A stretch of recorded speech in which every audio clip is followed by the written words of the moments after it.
Top 30 is the only company in the world able to design, produce, set up and manage a top-level competition. Everything within the same company. Everything with the trustworthiness and professionalism that an official competition requires. Everything. Top 30. Top 30. Championnat du monde d'escalade qui soit avec les catégories non-voyantes qui se trouvent sur le mur de difficulté.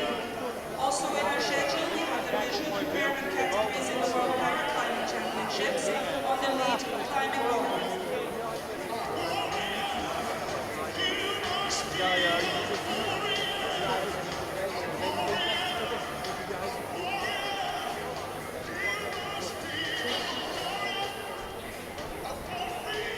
Well, hello to you. If you are joining us now a little bit early, we're bringing you a bit of the coverage from the opening ceremony here as the crowd starts to fill up throughout the evening and into this tonight's coverage of the World Championships here in Bercy.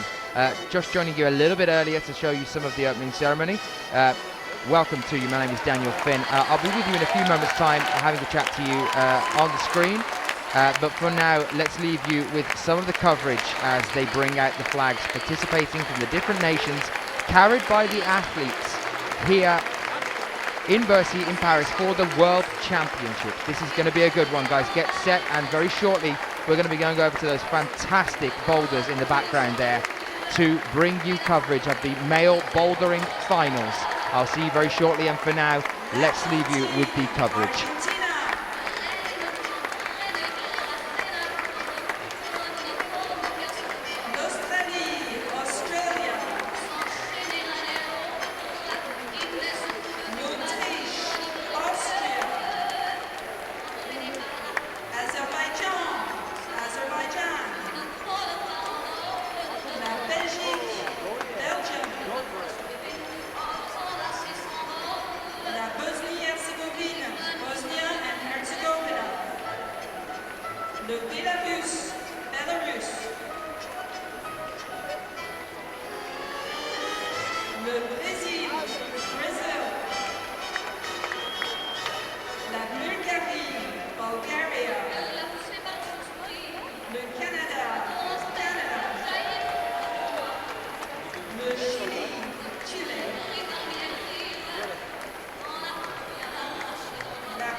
Japon, Japan.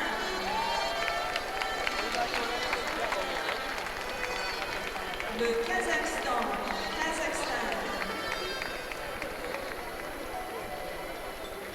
La République de Corée, Republic of Korea. La Lettonie, Latvia. La Lituanie, Lithuania. La Malaisie, Malaysia. Le Mexique, Mexico.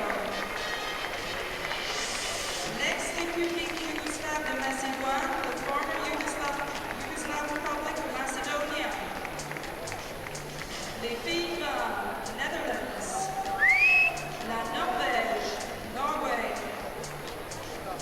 Le Pakistan, Pakistan. Le Pérou, Peru. La Pologne, Poland. Le Portugal, Portugal. La Roumanie, Romania. L'Afrique du Sud, South Africa. La Fédération de Russie, the Russian Federation. Singapour, Singapore. La Slovénie, Slovenia. La Suisse, Switzerland.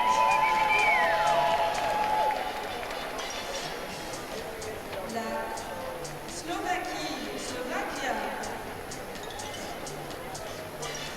La Suède, Sweden. La Thaïlande, Thailand. Chinese Taipei, Chinese Taipei. L'Ukraine, Ukraine. Les États-Unis d'Amérique, the United States of America. Le Venezuela, Venezuela. Et la France, France.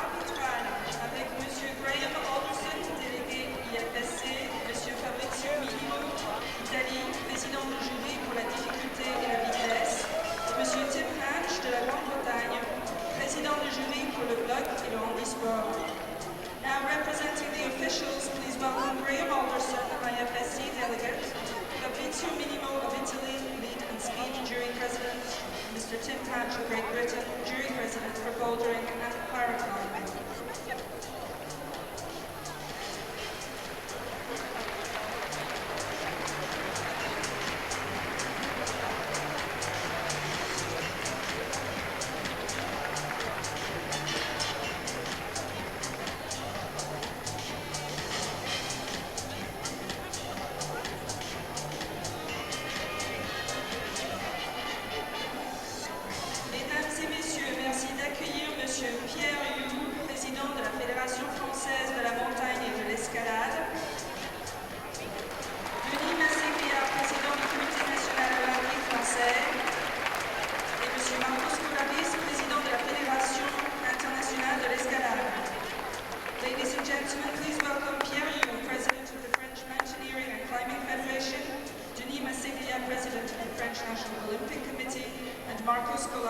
President of the International Federation of Sports Climbing. Monsieur le Président, Mesdames, Messieurs, la Fédération française de la montagne et de l'escalade est heureuse de vous accueillir au Palais Omnisport de Paris-Bercy pour ces 12e championnats du monde d'escalade. Mr. President, ladies and gentlemen, the French Climbing Federation is happy to welcome you to the Bercy Arena in Paris for these 12th Climbing World Championships. 450 250 athlètes représentant plus de 60 pays se sont donné rendez-vous ici. 450 athletes representing almost 60 countries are meeting up here. Et pour la première fois, des finales avec des athlètes valides et invalides sont associés dans les mêmes journées.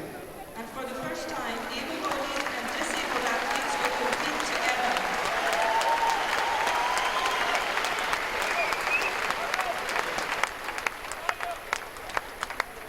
Dans le contexte international actuel, votre présence ici montre bien la force et la vitalité de l'escalade.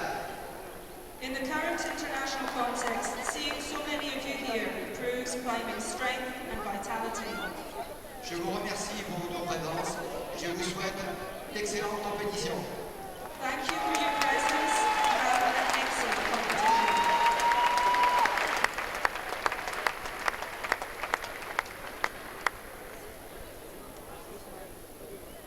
Bonsoir à toutes et à tous. En ma qualité de président du Comité national olympique et sportif français, j'aimerais d'abord vous souhaiter une très cordiale bienvenue et puis vous dire toute la fierté du mouvement sportif français de pouvoir accueillir ici des championnats du monde d'escalade 4 ans après avoir accueilli les mêmes championnats mais au niveau européen. C'est donc toute la vitalité de la fédération présidée par Pierre et de la fédération internationale présidée par Marc que je voudrais saluer pour dire d'abord que votre sport est un sport magnifique, que c'est un sport éducatif.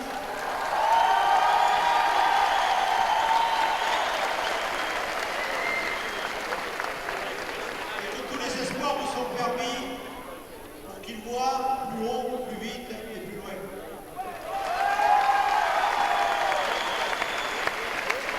Merci et puis surtout, bonne chance à tous les athlètes et que vous soyez spectateurs d'un magnifique championnat du monde. Je ne doute pas un seul instant qu'ils vont vous faire vibrer à leurs exploits.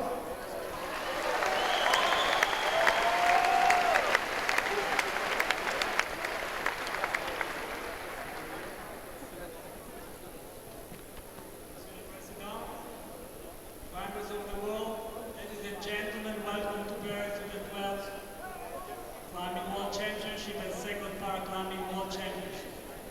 It's with great pleasure that we are here once again in Paris, where actually we were already almost 18 years ago at the birth of the sport. We have climbed very high, but this is not enough to reach the height that our athletes deserve.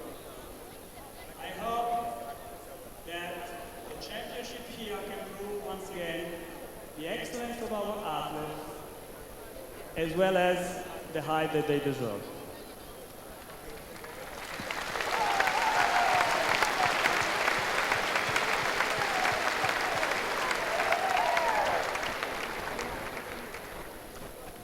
Now I have the honor to declare open the 12th Climbing World Championship, second ParaClimbing World Championship Finals.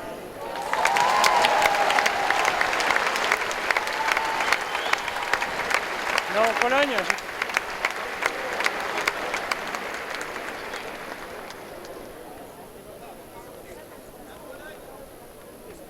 Mesdames et messieurs, veuillez vous lever pour accueillir l'hymne national de la France, pays hôte de ces 12e championnats du monde d'escalade. Ladies and gentlemen, please rise for the national anthem of France, host nation of these 12th World Climbing Championships.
cable so we can take this direct.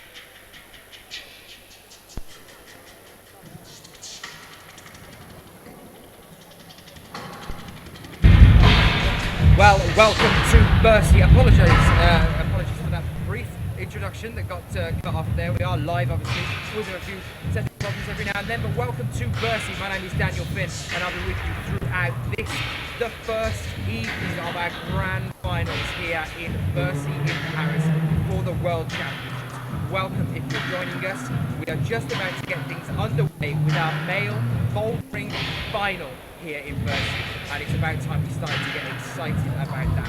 Very, very eventful semi-finals yesterday, and we are about to get things underway with that final. It is very, very loud in here. There's a huge crowd gathered behind me now, getting set to witness who will be our world champion in the men's bouldering. Those athletes, including Kylian Schuber, Rostam Gelmanov. It's going to be exciting to see the competition between those two athletes to see who's going to take the world championship after Rostam hit to take the World Cup title this year. He took gold there this year. Some other athletes include Sean McCall. Remember, Sean McCall has already climbed once in the league today, the semi-finals, and he has ended up in the finals. He's ended up in the finals today, making the second or third place to go through to the finals, along with such greats as Adam Andre. So I'm going to let you watch some of the opening right now, some of the opening ceremony, and I'll be back with you very shortly.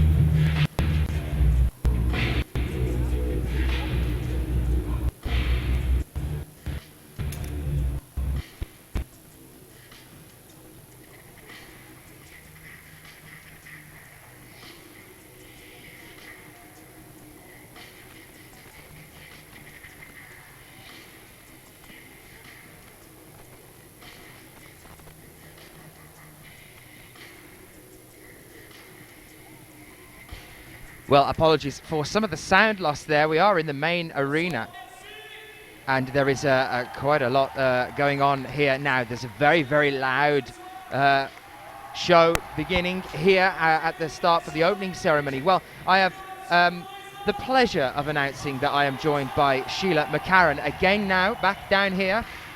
Yeah, I've come out to my big fishbowl, and I've come down to tell you all about the ambiance here at Bercy. The atmosphere is absolutely electric. We've just had the big opening ceremony with all the different nations being presented and the flags and everything. And now we have our local French speaker to get the crowd really in the mood, Christopher Hardy. It's really quite remarkable. This is a massive venue, and the crowd have been filtering in for over an hour, and now the place is packed. And they've come to see some fantastic bouldering, some fantastic lead climbing, some fantastic paraclimbing, and fantastic is the word you're going to hear most tonight out of my mouth, I suspect.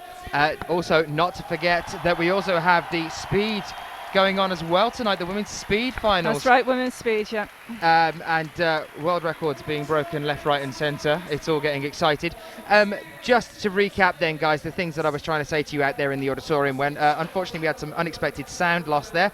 Just to keep you up to date with what I was saying hello, how are you all? Welcome back to Bercy Stadium. My name's Daniel Finn, and I'll be with you throughout this World Championships. We're looking at Christopher now, who is the main MC down in the stadium. Sheila McCarran is also here with me, who is another one of the MCs here. I was taking us through what we are expecting to see as we move into the men's bouldering final here. This will decide who is going to be our world champion in bouldering. I'm going to hand you over to the introduction of the athletes and talk to you in a few moments' time, catch you up with what's going on. So I'm going to leave you with Christopher as he introduces our 6 athletes. Il arrive de Russie. Applaudissements pour l'incroyable Rostam Gelmanov. Russia.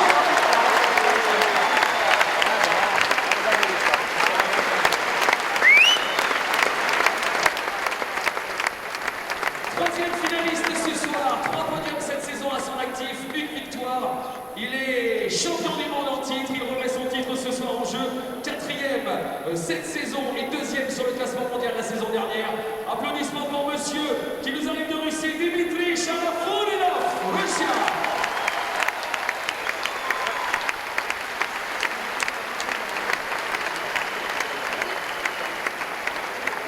Quatrième finaliste, on s'est demandé s'il allait s'écrouler. C'est forcément pas ce soir qui s'écroulera devant vous. Il arrive du Canada, il va jouer le super combiné.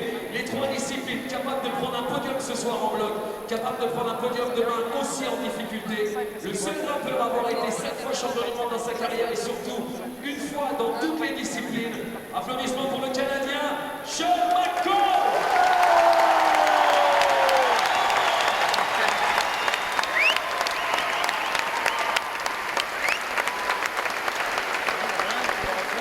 Cinquième finaliste est sûrement l'un des plus grands champions de la discipline.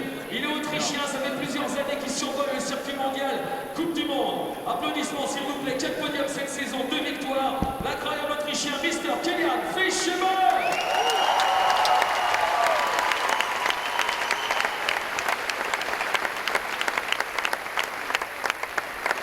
Et le dernier qui nous a épaté lors des demi-finales, il a été incroyable, il est jeune. Il arrive de l'équipe allemande, ils ont parié sur les jeunes grimpeurs, ils vont être très fort sur ces championnats du monde. Il a un podium à son actif, les multiples podiums en Coupe d'Europe. C'est le petit nouveau avec un énorme talent. Applaudissements pour l'Allemand, Mr. Jan Hoyer.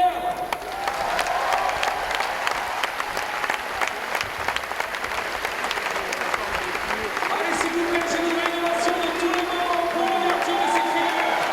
Les champions du monde, c'est maintenant.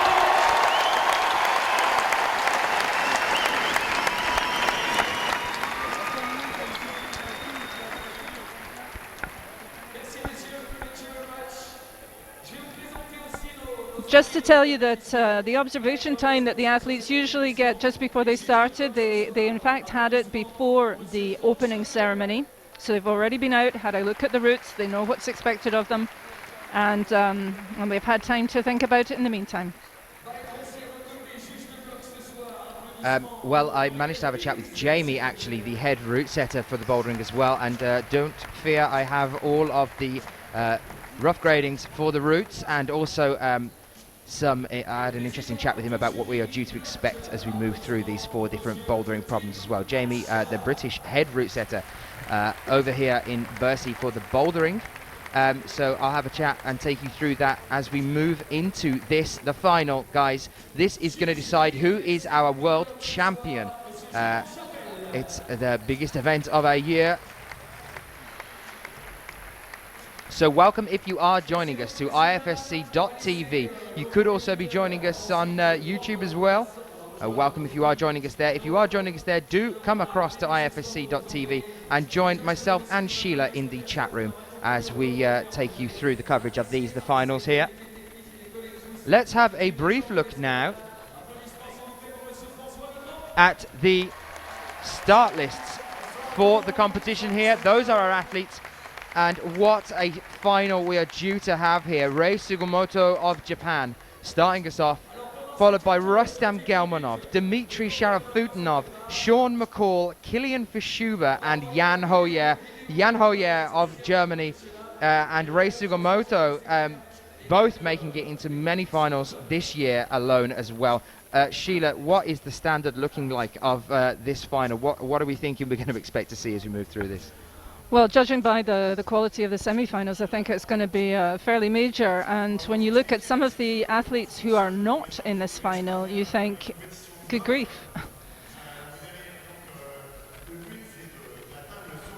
Absolutely. Well, there you can see the crowd filling up now at the stadium here in Bercy. It's going to continue to fill as we move through the competition later on into the evening. Remember, we have much more to bring you this evening. First, kicking things off with a bouldering final, then moving over onto the ParaClimbing Final, ParaClimbing Final 2. It's going to be a very short final, I believe. There's only 3 athletes in that, but it's going to decide who is gold, silver, and bronze in category B2 for visual impairment for the paraclimbing athletes.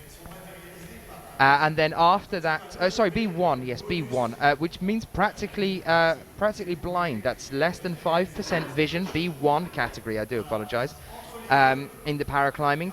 Then we will go over again to our next final of the evening. A lot going on. We're going to have an award ceremony briefly after the paraclimbing final, and then move over to the lead female final on the huge wall that we were following earlier today with the men's semi-final. Well, there you can see the boulders we are talking about. We are about to see our athletes emerge onto the stage and show us how it's done when it comes to the World Championships. Then after the lead female final, we will be bringing you the speed female final, and then the award ceremony at the end. Now, just to kick things off before we start with the bouldering, remember guys, there is a competition going on over on Facebook, on the IFSC's Facebook page. There are going to be 10 questions, 5 tonight and 5 tomorrow, over the course of the finals.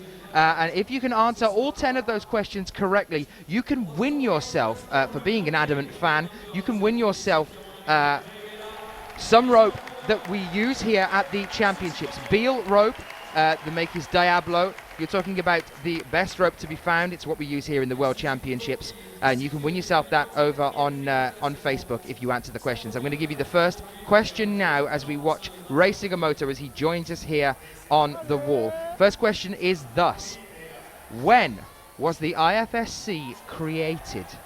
When was the IFSC created? And I'm going to have to take you back onto the wall as Ray Sugimoto for Japan starts very quickly. There he is on the scoop. A heel hook there onto the bonus hold. He's already got the bonus hold, but he's going to heel hook onto it. This is why you never rule out Ray Sugimoto from a final. Foot onto the scoop, onto the satin hold. Great. And Ray Sugimoto flashes the first problem here. I can tell you that the difficulty of that problem is a 7B plus. Or a V8 plus, as Jamie added the plus onto the V8 grading system there. Well, that's really good for him. It's going to give him a vast amount of confidence for the next problems. But the other thing is, in terms of playing with the other one's mindsets, they know that he's been out and he's come back in really quickly. And so they're going to be feeling, they know he's topped it, otherwise he wouldn't have gone back in. They're probably going to know he's flashed it. Well, yeah, because he took so little time to do it. And not only did he flash it, i.e. had one attempt, but he actually raced up it. So the pressure's straight on to the other climbers to do the same. Let's see if they can. And remember, guys, this is how it works. It's the most amount of tops in the least amount of attempts. So a flash is obviously only one attempt. And there's Rustam Gelmanov, I think, doing it quicker than Ray Sugimoto just did it. He's the World Cup ranked #1. Rustam Gelmanov took the title for the World Cup bouldering this year. The Russian athlete seems unstoppable at the moment. That's true. He's just been on a blinding form lately, and he did that in 40 seconds. 40 seconds. Well, 40 seconds. No point hanging about. Maybe he has a dinner appointment, but there's no particular bonus points for going quicker. Sometimes, in fact, you can be a little too hasty, and maybe your foot will come off. They're obviously very keen to get into the meat of this competition. It shows that they're motivated and excited. I can tell you that a man that is going to match Rustam when we move over onto this now, that is Dmitry Sharafutinov now coming out. He's team member, who also is a very, very well-known climber. He started off this year at world rank #1. I believe he's currently 3rd. And here he is on boulder #1, the 7B plus. Moving on to the scoop now, he's going to put a heel up onto that one. There's a heel hook onto... Oh! When he's off. Now that could cost him. That is one attempt there. So remember, guys, the most amount of tops in the least amount of attempts. And the difference between this and how we work in the qualifications and the semis is this. In the qualifications and the semis, you have 5 minutes to solve the problem. Now here, he has 4 minutes, but it works on a 4 minutes plus basis, meaning that if the athlete is off the ground, once that 4 minutes has run out, then the athlete is allowed to stay on the wall for as long as they physically can. Of course, it is extremely difficult to stay on the wall at all. There you can see the inclination on this, just the first problem, which is our 7B plus. Moving up here now, and he's down again. This is going to be costing Sharafutinov the title unless the others run into problems on the next 3 boulders. Well, there's a lot to play for, and obviously the first boulder tends to be slightly easier than the other ones, and anything can happen afterwards. I don't know if this is nerves or what it is, because Sharafutinov is one of these people that you don't expect to make mistakes like that. Not on a 7B+. His heel slip there. It's very unfortunate for him, obviously, but it's surprising too. But the crowd starts to get behind him now as he pushes up and makes that little pop again onto the bonus hold, clearly marked there with the B, and moves on to the penultimate hold. There you can see the Saturn hold at the top, and this is not what we expected at all, and he knows it's not what we expected. This is not what we're used to seeing from Dimitri at all, is it, Sheila? No, and he's going to have all the pressure on him from now on. That's going to mess with his head.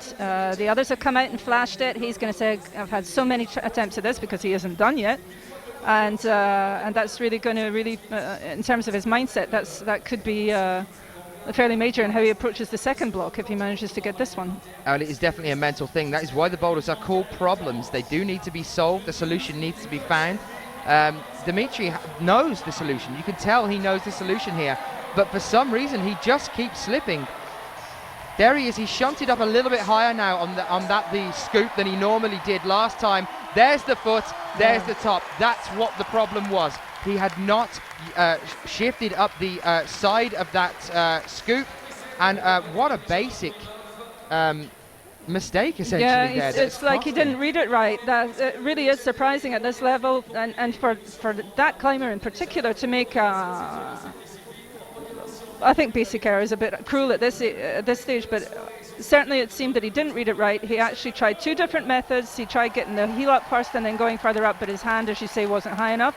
Then he tried putting the hand up first and onto the penultimate handhold, and then getting heel up, and that didn't work either. So anyway, he's there, and that is the essential thing. It's about topping the blocks, the boulders, sorry.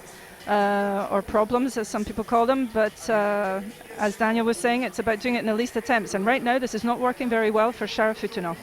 Well, let's see if Sean McCall of Canada can match what the first two climbers did. Now, this man has had an incredible season so far already. He's just got through to the finals in the lead category. I think he qualified in third as well earlier today. So he's right at the top of the qualifiers of 8 that make it through. And already look at the way this man is approaching this sport. You cannot stop the McCall. Top there, a flash as well, in I think roughly the same amount of time as Rustam, and that is going to be putting the pressure even more onto this man, Kilian Fischuber, who is about to come and join us, but also on Dimitri, who has only just come back.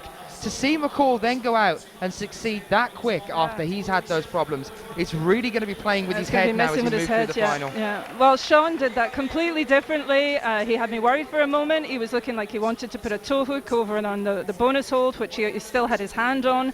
Then he realised that wasn't going to work, so he had to readjust on this scoop, which, as we saw, was fairly fatal to Sharafutinov. And then he went up left-handed on the penultimate handhold, where the rest of them were doing it a different way. So that's Sean. He's done the job, as he did in the lead today. He's on blinding form.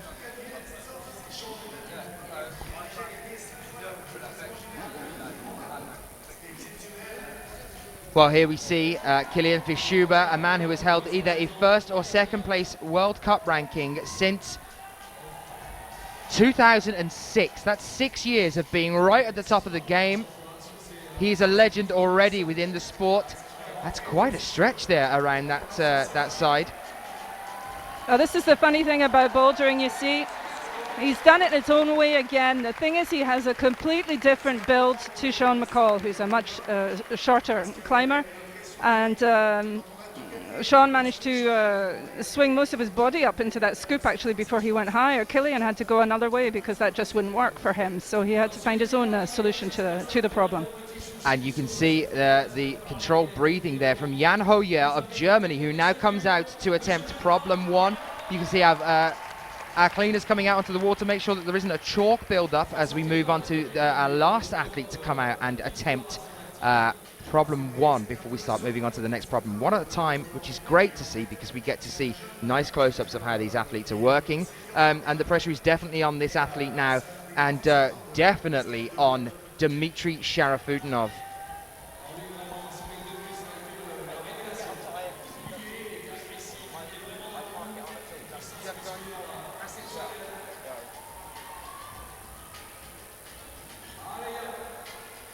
Jan Hoyer now pushing up the side of the scoop. There's the heel hook on the bonus hold.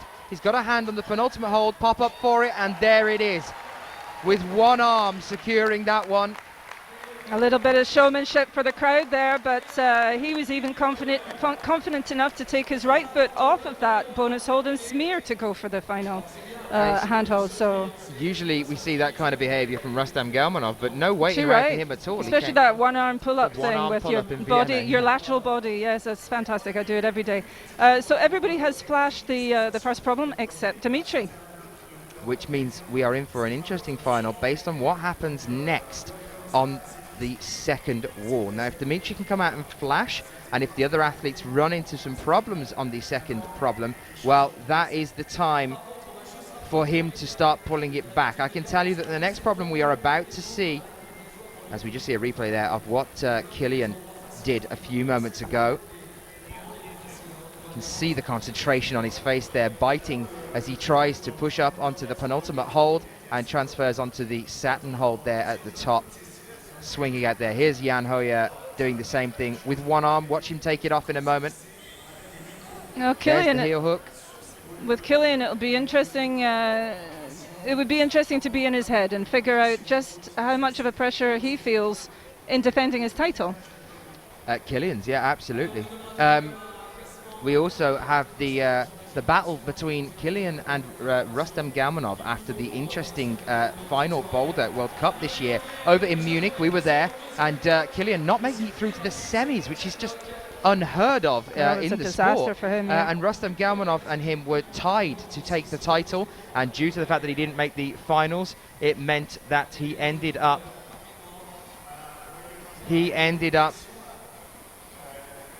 not able to compete for the title there. Well, those are the results as they stand at the moment. Flashes all the way down there until Sharafutinov with one top in 4 attempts, took him 4 attempts. So for any of you who may be joining us who aren't used to bouldering competitions, to give you an idea what these numbers mean, the 1/1 means top to 1. The first figure is the top of the first block, or A block rather, and the second figure is the number of bonus holds. You'll notice that the yellow, should be red, I think, red tape, and there's probably a helpful B, which shows you can see just on the block behind him actually a B over to the right. That indicates the bonus hold. So if we got to a case where everybody topped all of the routes and they all had the same number of attempts, the number of attempts on the bonus hold would also count, as well as the attempts on the block. If they get to the top of a block, they automatically get the bonus. So sometimes you get bouldering climbers who decide just to go for the top because they're confident that they'll get that and they know they don't need to waste time going for the bonus, which quite often is off of the direct trajectory to the top of the block. No, he's not quite getting this well, I have to say, Sheila, that I thought this would be the one that was going to cause some problems. As I was saying a few moments ago, Boulder number 2. This is a 7B plus again, according to the head route setter that I was chatting to earlier today, Jamie. But a wall made almost entirely of volumes and slopers, but they do have these little piggyback holds on top of them as well. Very, very small. And Jamie was saying it's actually impossible to top here without using those smaller holds as you make your way up to the top of the wall. Well, I would say so, especially given the incline. You have an advantage on me, Daniel, in that you saw these blocks, these boulders beforehand. I was up doing the opening ceremony, so I haven't actually seen them. I'm discovering them with our viewers. And this is nasty. This is the kind of thing where you walk in and you think, oh, they haven't finished this boulder yet, but actually they have, and you're supposed to get to the top of it. The other thing worth mentioning is that this is just the first athlete to come out and attempt this, but when we get into the rest of these guys coming out onto the wall, it's worth bearing in mind how much the Russian athletes love their crimps, Sheila. This is a very crimping move. If you're new to the sport and you don't know what crimping is, that's when they're very, very small holds. It's all in the fingers, which you can see Rei Sugimoto struggling with here now. That piggyback hold that's just above his head, or was just above his head a few moments ago. that piggyback hold there, crimping all the way up to the top. It's going to be putting a lot of strain on the fingers, almost your entire body weight on the fingers. And there is a picture circling around of how much the Russians love crimps. There is a picture out there of Rustam Galmanov planking on a board with his little fingers. Well, I haven't seen that, but I'll certainly have a look for it. Is that the one where he's at 90 degrees to the hanging horizontal? off the floor, horizontal on his little fingers, only his little fingers, and that just goes to show how much the Russians train their hands for this sport. There's a lot of pressure in the hands, and they love their crimps. Now Ray's using both hands here to try and secure this one. He's made the next one. What a and shame! he falls with 1 second. Get on the wall, Ray. No, he get on didn't the have wall. time. He only had 2 seconds. Now, if he was able to get on the wall there, he would have been able to carry on as we work on a 4+ basis. So Rei Sugimoto, no top there on problem 2. Now, this is going to be where we start seeing the division of the athletes, I think. So again, the athletes who are waiting to come on, they hear the time go by, they hear the crowd, and they kind of have a clue because they're used to this kind of situation. They pretty much know what's gone on. They don't know exactly where he was having a problem on the boulder, but they know that he hasn't made it to the top. And again, it's all going to be playing with their heads. They're sitting in the back, they can't see what's going on, and then they come out to a crowd that expect them to do what seems to be pretty much a miracle on this one. It's a really interesting problem. Well, this is Rustam taking a different technique. Let's see what he's about to try and do here. He's smearing there on the edge of the wall with his left foot. You can see. Oh no, there is a tiny hold there. There is a foothold there. I don't remember seeing Ray spot that actually. He seemed to be bypassing it because when he was swinging out onto the next sloper, it seemed to be all in his upper body. Well, Rustam Galmanov, now the man that I was talking about doing that that planking position horizontal on one of the warm-up boards with his little fingers, exceptionally strong athlete. He's the man that gave us the famous one-arm pull-up. We are here with Rustam Galmanov of Russia, current World Cup ranked #1. He owns the title this year for bouldering, and we are here with the final for bouldering in Bercy in Paris. Welcome if you are joining us. My name is Daniel Finn and I am joined by Sheila McCarran. And we're going to be with you through this, the bouldering final, to decide who is our next world champion. Well, he's not flashed this one, and who can blame him? It's going to take some figuring out, this one. I've actually seen Sean McCall laugh at a problem. It was Argentière-la-Bessée after the Briançon lead climbing finals, and he came out for the final of the what they call the tab, which is a tout à bloc. It's an open invitational thing, and he came out and he looked at this improbable problem, and he just came out laughing at it, and. Because it was too difficult, nearly impossible, or because it was a challenge and he loves them. Ah, I see. Yeah. Okay. And when he did that no-foot campusing thing on the lead today, my daughter Sophie said, I heard him laughing at that point. On the wall? On the wall. That's fantastic. I know.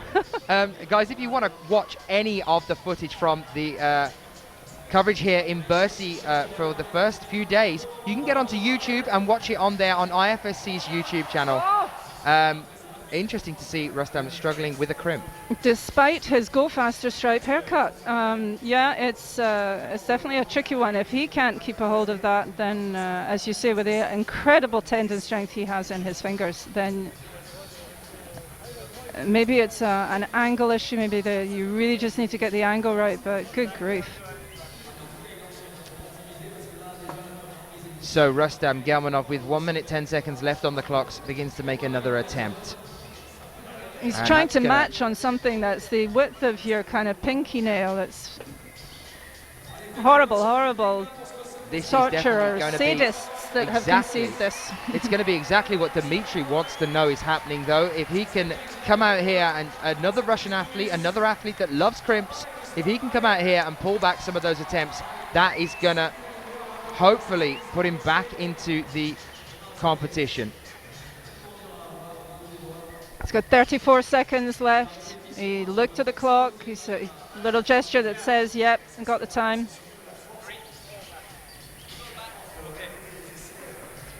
So 25 seconds, he has enough time to roughly fall here again and then get on the wall immediately, unless he manages to push up here. But this is going to be his last attempt. Nah.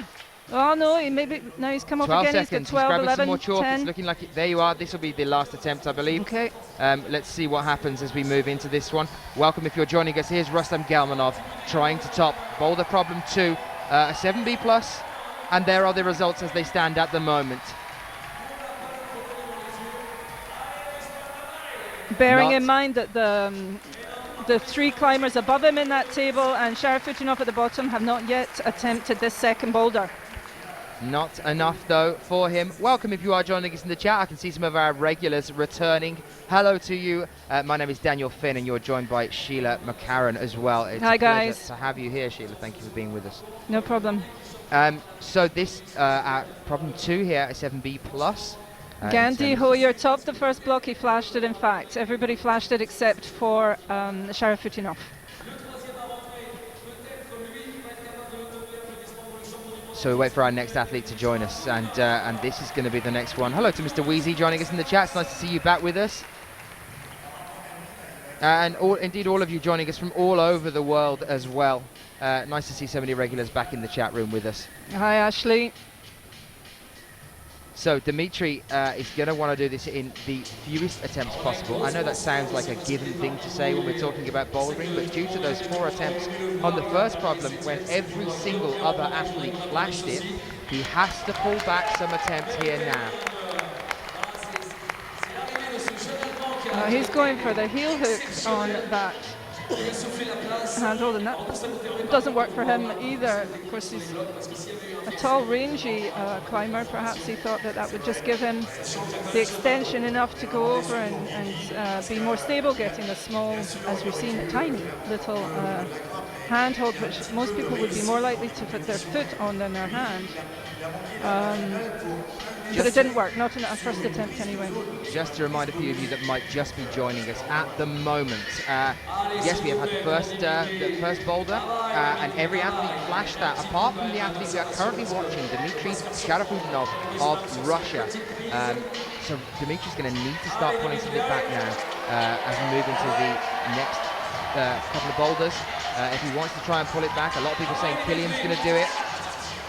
So he's ignoring that little foothold that you thought that Ray had missed out on as well. He went straight for the heel. He went for a heel hook round on the surface to kind of smear it, but I'm not convinced that's a great strategy either. This is his second block. He's now had a couple attempts at this. Doubts may be starting to set in, and negativity. I hope not, because he really is an exceptional athlete, and everybody deserves obviously to do their best. But well, I actually thought he was looking at a run and jump there. He was kind of standing side onto it. I don't know what you'd be able to grab onto after a run and jump start on this Maybe one. the top handhold. Maybe just going to go for the straight vertical levitation type feel. So Dimitri now trying to hold that grip. Can he capitalise on it? That is exactly, took the words out of my mouth. Sorry about that. Get up higher now. Look at that. Oh! 3 fingers, Dmitry Sharafutinov is doing the impossible here.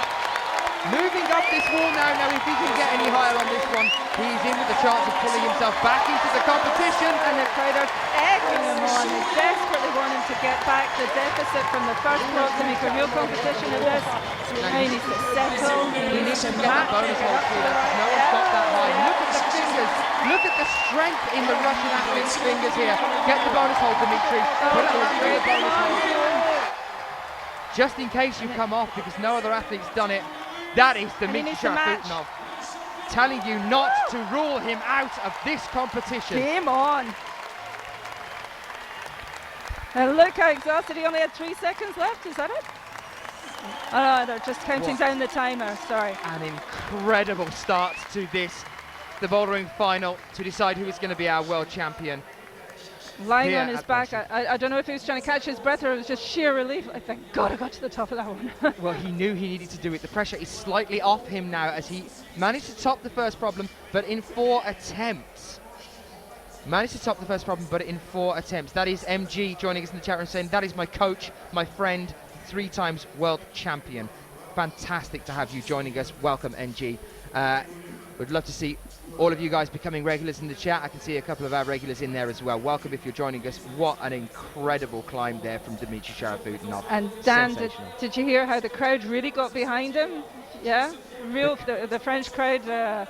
Obviously, we don't have any French climbers in the final, but they really got behind him to push him to the top, and that was lovely to hear. They really wanted him to get there and be back in the competition. Well, a man that is now going to be knowing what just happened due to the incredible roar from the thousands of crowd members sitting there. You can see them in the distance. That is Sean McCall, who now joins us back on the wall.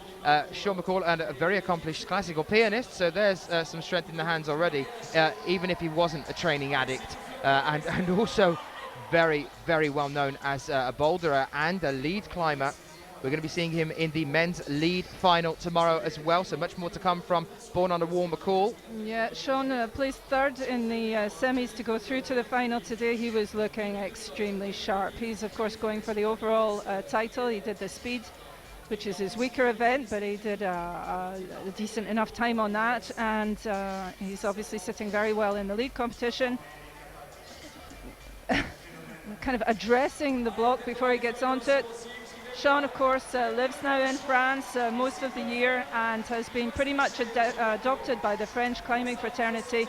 So if he does well here, you will hear the crowd go absolutely ballistic.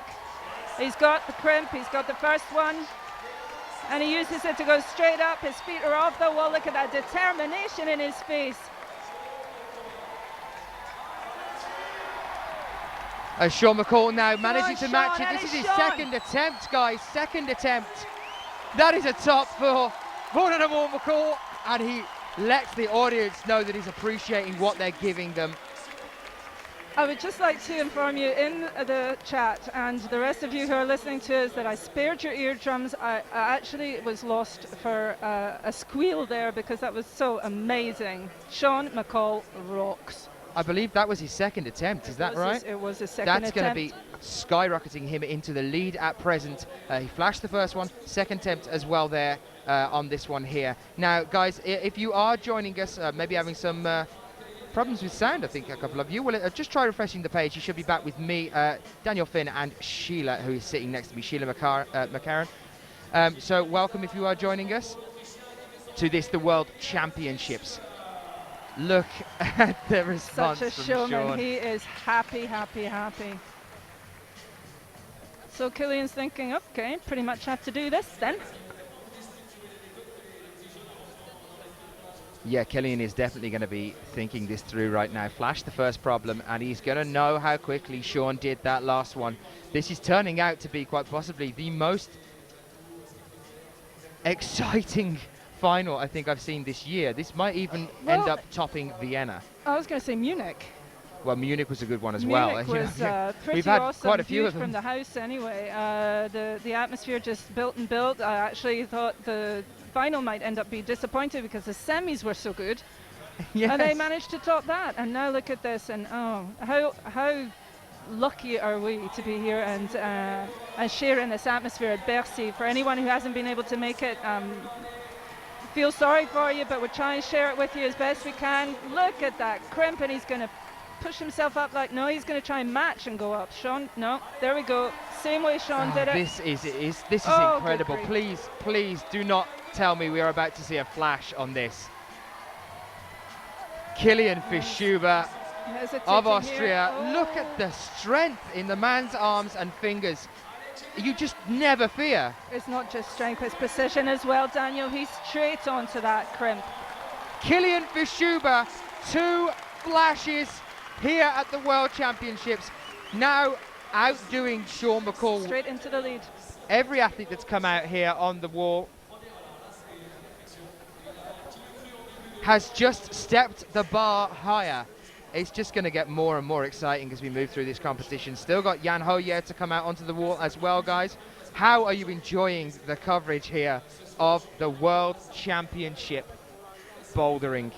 How are you guys all doing in the chat room? Good evening to you. For those of you who were here this afternoon, and we had a discussion about the Olympic bid and how we can make climbing exciting for audiences and so forth, and people were saying we should have close-ups, we see the grimaces, see the fingers, get the wider shot so that you can get an idea of the overall project. Well, this is what we're getting tonight. And quite frankly, if the IOC are not impressed with this, I'm not quite sure what we would have to do for them. Well, we are joined by Jan Hoyer now, coming back out onto the wall. Welcome to you if you are joining us. Hello, Orbs in the chat room. Hello, Gandhi in the chat room. Mr. Wheezy and a couple of the other guys that are joining us as well. Drytula and some of the other guys that were joining us earlier in the day. Welcome to you if you are joining us. Here we are here with Jan Hoyer, the man who looked set to take gold at Vale and ran into some problems on the hand jams. We've had hand jams here in the semi-finals for the men, and Jan excelled himself on the hand jams there. Is he going to be able to excel himself on the crimps here? Can he match what Kilian Fischuber has just done by coming out and flashing the second problem? Remember, Jan has flashed the first problem as well. He's looking at that toe hold, but he's not going for it. He's slightly shorter, you see, so nah. So he just didn't have the extra purchase to get up to that other crimp. I think he's going to have to look a bit more closer about getting his toe onto a toe hold.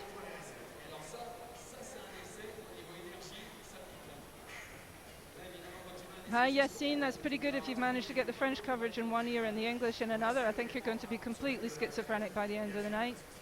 Sheila, I know we are joined by a couple, well, quite a lot of our French watchers as well, people from France. Do you want to just say hello to everyone that is Sure, well, bonsoir tout le monde, c'est Sheila donc, du Club Vertige à côté de Lyon. Yacine, je t'embrasse mec.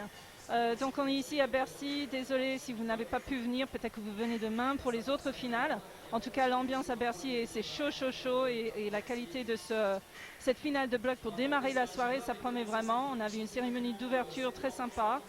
J'étais honorée de faire la cérémonie d'ouverture en anglais et en français, et maintenant donc avec IFSC TV pour la finale de bloc des mecs. Et tout à l'heure ce sera handisport, et puis on aura la diff pour les filles et la vitesse pour les filles.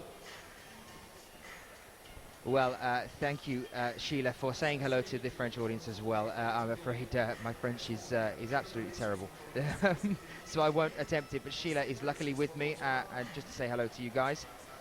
Yeah, that was some liquid chalk there on Jan Hoyer's fingers, just on his fingertips. He just ran it across the fingertips, which is rare. You don't usually see that. You can tell that it is all on the fingertips on this one. Absolutely. Guten Abend, Gandhi und Schlumpf, but more than that you're not getting. I was lucky with my German at lunchtime. I'm not going to push my luck Wie anymore. geht's, those of us who are joining us in the chat room, that's what you're getting from me. Jan starts to make an attempt now. There's the bonus hold, which is already going to set him ahead of Is he going to try Rustam and go over Gelmanov. for that toe like I was saying earlier, or is he just going to try and force up? Nah.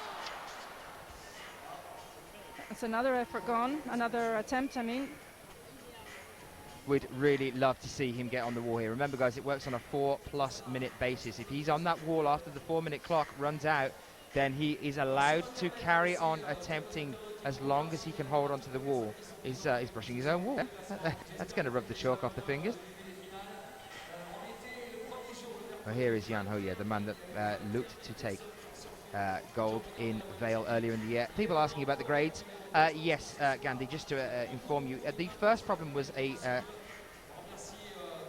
7B+, and this is also a 7B+ as well. It's the slopers with the crimps on the slopers. So this is our second 7B+, although the athletes are struggling much more with this second one. There's Jan trying to get on the wall before the clock ran out. Unfortunately, he does have to do that. And so there, no top there for Jan Hoyer. He's going to need to start doing stuff into the next two boulders. Still so much more to come, guys. What an incredible final this is already shaping up to be. Sheila, so you're not agreeing with me on that one? Yeah, I was about to say, yeah, form a sentence involving cats and pigeons. The fact that Jan didn't get up to the top there, that's really thrown the whole thing wide open now. And Kilian Fischuber, for the moment, in the lead with two impressive flashes. Hard to see how some of you are asking about the ParaClimbing Final that is coming up, asking actually whether there's been any controversial talk. I would hope not, and I hope that some of you have got over onto the YouTube channel for IFSC and watched the first ParaClimbing Final that happened yesterday. We covered the final there and also the medal ceremony. Now, if you want to be inspired, and if you want to be humbled by these incredible athletes, get yourself over onto IFSC's YouTube channel and watch the first ParaClimbing Final that we had yesterday. We've got another one coming up for you later on today as well, and please do stick around for that, because it is just such a fantastic thing to see. We are now joined by Rei Sugimoto on problem 3. Let's have a brief discussion now about what we're expecting to see on problem 3 here. So, problem 3, a mantle to start with. There he is, starting off on the mantle. There are with the his start hand holds. completely the wrong way around to what you would expect, but it's working for him. And now he Manages to get right has back to round. traverse to the right, and this is a 7B, so a little bit easier than the previous two, by a plus. It's supposed to be a little bit easier anyway. We're rating it as a 7B.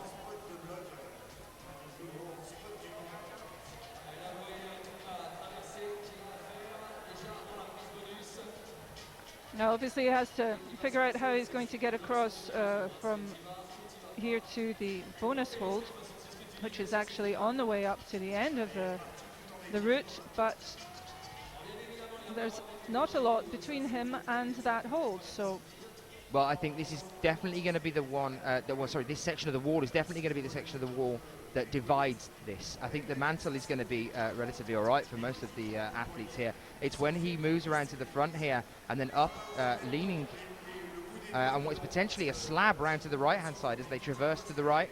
That's going to be the point that we have a cut-off between our athletes, I believe. Somebody asking who is currently in the lead. I can tell you that is Kilian Fischuber, back with a vengeance after Munich with 2 flashes so far. And if you've seen some of the coverage so far today, you'll know just how hard those 2 flashes would have been. And also, if you are just joining us and you are worried that you might have missed anything, don't worry, you will be able to get all of the coverage of this up on the YouTube page for IFSC as we move through the competition after we finish here. A question from Rybar as well there in the chat room. What are the grades? Well, we started off with 2 7B pluses. This is currently our 3rd boulder problem, and this is a 7B, starting with a mantle, ending up traversing right. And that is what Rei Sugimoto, our first athlete out onto the 3rd problem, is now just trying to try and do here. And unfortunately just coming off the wall. Just some comments now in the chat. Jojo in the chat, I can't believe this is the first time I watched indoor climbing live. This is such an amazing sport. Thank you for joining us, and yes, absolutely, what an amazing sport this is. And I told you at the start of this competition, qualies can be a little bit slower as we move through the qualies, but when you get to finals, it just gets so exciting as you move through, watching our 6 athletes for bouldering, our 8 athletes for lead, and our 16 that we take through to the speed finals. Just so exciting. So thank you all for being with us. Welcome. I'm joined by Sheila McCarran. My name is Daniel Finn. We'll be with you all the way through the finals here. I'm also joined just briefly, as he has a few moments respite, by Graham Alderson, the IFSC technical delegate. Graham, how are you finding the finals so far? They're pretty amazing, Dan. The route setters, Jamie and his crew, seem to have done a very varied and interesting job. I noticed the comments from the chat saying this cannot be 7B. Remember, we're not very far from Fontainebleau, the home of the original font gradings, where they are all nails. So this is font 7B, set by the Blozards, who live in Fontainebleau. They know what they're talking about. Wise words there from Graham Alderson. Thank you very much for being with us. I know you're a very busy man. We are now still with Rei Sugimoto. Remember, only 4 minutes. It's a 4 minutes plus basis to get him onto the wall. And also remember, any questions you might have, do send them in to myself or Sheila. If you are joining us and you're wanting to ask any questions in French as well, do send them in to Sheila. She is with me and able to provide that brilliant service to you guys if you're joining us in the chat room as well. And maybe struggling to keep up with me as I get very excited about this sport.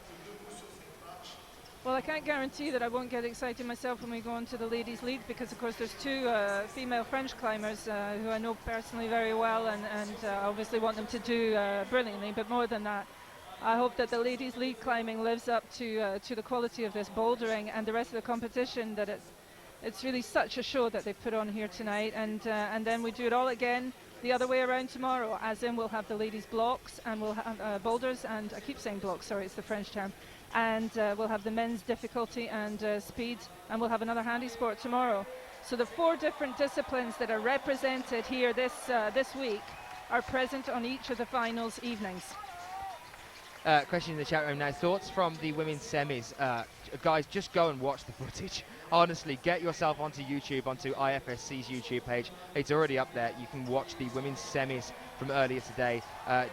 Just amazing. Every single semi we've had so far has been brilliant. I think that's the end of Ray Sugimoto's time. His 4 minutes has passed. I have Graham next to me asking who is SB in the chat, and thank you for the compliment. So that's Graham next to us, Graham Alderson, our IFSC technical delegate. Welcome if you are joining us in the chat. Are we or are we not realizing why this is such a fantastic sport and why it deserves the bright future that we intend for it? Also remember that if you are joining us now, get yourself over onto Facebook. There's a competition going on Facebook right now. I'm going to be bringing you some more questions as we go through. 5 tonight, 5 tomorrow. If you can correctly answer all 10 on Facebook, you can win yourself some World Championship climbing rope. Beal rope, and it's the Diablo make. The first question was, when was the IFSC created?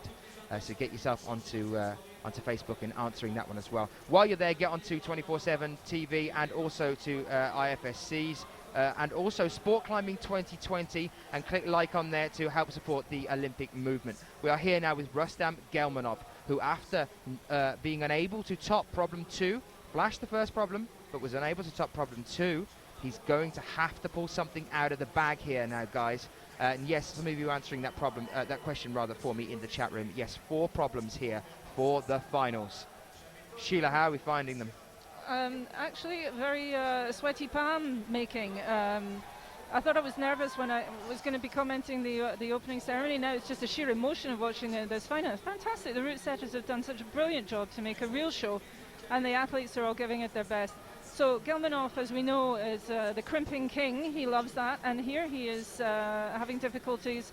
Okay, it was his first attempt at what is a tricky problem to solve, but he didn't make the top of the other one. So cats and pigeons, as I say, he's currently sitting. I tell a lie, he did get to the top of the second one eventually. Obviously, you can see this results table where you can see who topped the boulder, the problem with the first figure, and in how many attempts on the second figure. Well, AJ, thank you very much, as always, for being such a brilliant avatar in the chat. Could you please post that link one more time, guys, so you can click on it and get over onto it. I won't keep going on about it because there is some amazing climbing going on right now. There is actually an extension with this volume right up to the top hold there, and add onto the wall. That's it. But our first man to top now. In 2 attempts. In 2 attempts, Rustam Gelmanov, proving that you can't rule him out of this competition either. I would say this is pretty much anyone's competition still, and we're on the 3rd boulder. Only 1 more to go after this. I think 3 more climbers to come out on problem 2. So yeah, I won't keep going on about it, guys, but get yourself onto the link that AJ will keep posting for me, which is facebook.com/sportsclimbing2020. We have to get those likes up, and that comes straight from Marco, the president of the IFSC, asking for your support, you adamant watchers, with IFSC.tv, so that we can try and get us over into the Olympics in 2020. But I think that this coverage here is definitely the future of our sport. Absolutely. Well, the Olympic bid is very much in everybody's head, obviously. The IOC are here. They're watching how this is all going. The media coverage has been fantastic. Even the famous Equipe Daily Sports journal has been giving some coverage to this, where they're more primarily on the football and rugby generally, but they're giving it much more coverage as time goes by, and the fact that we've got these World Championships in Bercy 4 years after the European Championships, which were here as well.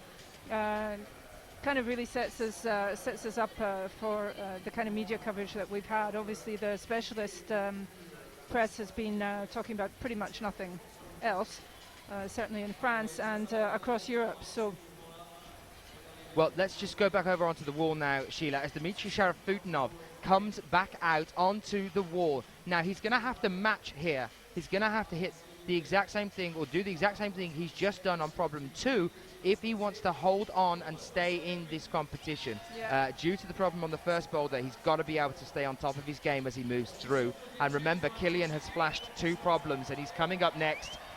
This is going to be some really, really interesting coverage. He's managed to do the hand change, and he's reaching across for the bonus. You see, he really needs to commit to the move. And he actually ended up holding on with the edge of the boulder rather than that crimp handhold that you see to the left there. That was really a gutsy move. He knew it was a risk taker, and he had to get it to stay in the competition. What a competitor. I believe that was a flash, was it not? I believe it was, That Daniel. means that Dmitry is now back up there with the rest of our athletes. Guys, this could, anyone that could call this would be a very brave man indeed, to quote one of Sheila's frequently used catchphrases. Any man that could call, or woman, that could call this competition at this stage would be a very brave person indeed. I tell you, so close. I'm really impressed with that, because it really shows the not only the physical strength, you can see the move that was there, but the mental strength of this guy. He started off with a disaster on the first boulder, and now he's really up there, so that's great. People asking in the chat room, what is a flash? A flash is topping out on a boulder in one attempt. It means that you just come out and you go straight the way to the top in your first attempt. And remember, that is how we mark this one, guys. If you are joining us, this is the most amount of tops in the least amount of attempts. If you are new to the sport, the most amount of tops in the least amount of attempts. Well, here's Sean McCall, not even waiting around on that mantle for a split second at all. Doing a crossover with the legs as he moves over onto through the tulips. Over onto the hemisphere here, and that tiny, tiny foothold on that feature. Look at the grip in his fingertips there as he moves round, traversing right to try and get over to the bonus hold and then start to move to the top. He has to keep pushing here, Sean, if he wants to have a chance at becoming a champion here. No gold so far this year for Sean McCall in bouldering or in lead. I was just going to say, Sean, he's, if you follow his blog at all, you know that he actually has a great memory for how a whole competition progresses, and he's able to virtually recount verbatim how the whole thing went. And he often talks about when he's hearing how it went out in the crowd, he knew that so-and-so flashed it or did whatever, and how that works on his head, and he knows what he has to do when he came out. Now, he knew from the noise of the crowd what Sharafutinov just had done on that boulder. He'll be doing the mental calculations to figure out where he is in the competition. Does it actually change his strategy on the boulder or not? That I don't know, but he does know what he has to do to be on the podium or even win this. Again, he's going to be doing the lead competition as well as the bouldering. He was climbing in the lead this morning. It was a long route. I know he's an incredibly fit athlete, but is it going to take his toll? Its toll. He needs to economize on the number of attempts, as much for that reason, because he has the final tomorrow, as for the fact that obviously the more attempts he takes here, the less likely he is to be well placed. And he has to do that here as well now, as the atmosphere indeed does start to grow in this stadium. This is his second attempt. He needs to start pushing forward here, getting higher up on the wall now, trying a different tactic. Strategy altogether. He's going higher up. Now remember, if it's not in black tape, then it's permitted. Anything that isn't forbidden is permitted, as you were saying earlier, Sheila.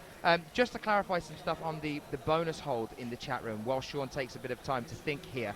The bonus is used to divide ties more than anything. It's used to divide ties, and if you top the problem without touching the bonus, you automatically receive the bonus as well. So just to give you a little bit more information about what the bonus means, it's more of a way of dividing ties than anything else. Attempts on a bonus, and obviously we saw that in Munich just recently between Sean McCall and Dmitry Sharafutdinov, two athletes that are in the final here, were in the final just recently in Munich. Dmitry Sharafutdinov took gold and Sean McCall took silver, and it was down to an attempt on a bonus. It was down to an attempt on a bonus. It doesn't get much closer than that. They were evenly matched with attempts in the tops category, but they were divided on attempts on a bonus by one attempt. So if you want to go and see that, get over to the IFSC's YouTube channel and watch the replay of that. It was fantastic. This is Sean's third attempt and a slip. 20 seconds left on the clock. Sean, you've got to get on that wall. You've got to do it now. Oh, come on, Sean. This is not the Sean we know. He's shaking his head as if he doesn't. I thought he was going to walk away then. This is definitely not the Sean we know. Come on, Sean. 8 seconds. Get on the wall. Let's go for this. Let's get some support in the chat room now to see Sean getting back on the wall. That's exactly what we want to see at a World Championship. You do not give up until you cannot get on that wall. This has got to be his last attempt, obviously. He's run out of time. If he comes off now, there's no more time to have another go. Pressure's on here. Come on, Sean, you can do this. Come on, Sean. Allez, Sean. Stay focused. And he knew it. He knew it as he leaned leaned away from the wall. Needed to bear into the wall as he went for the bonus.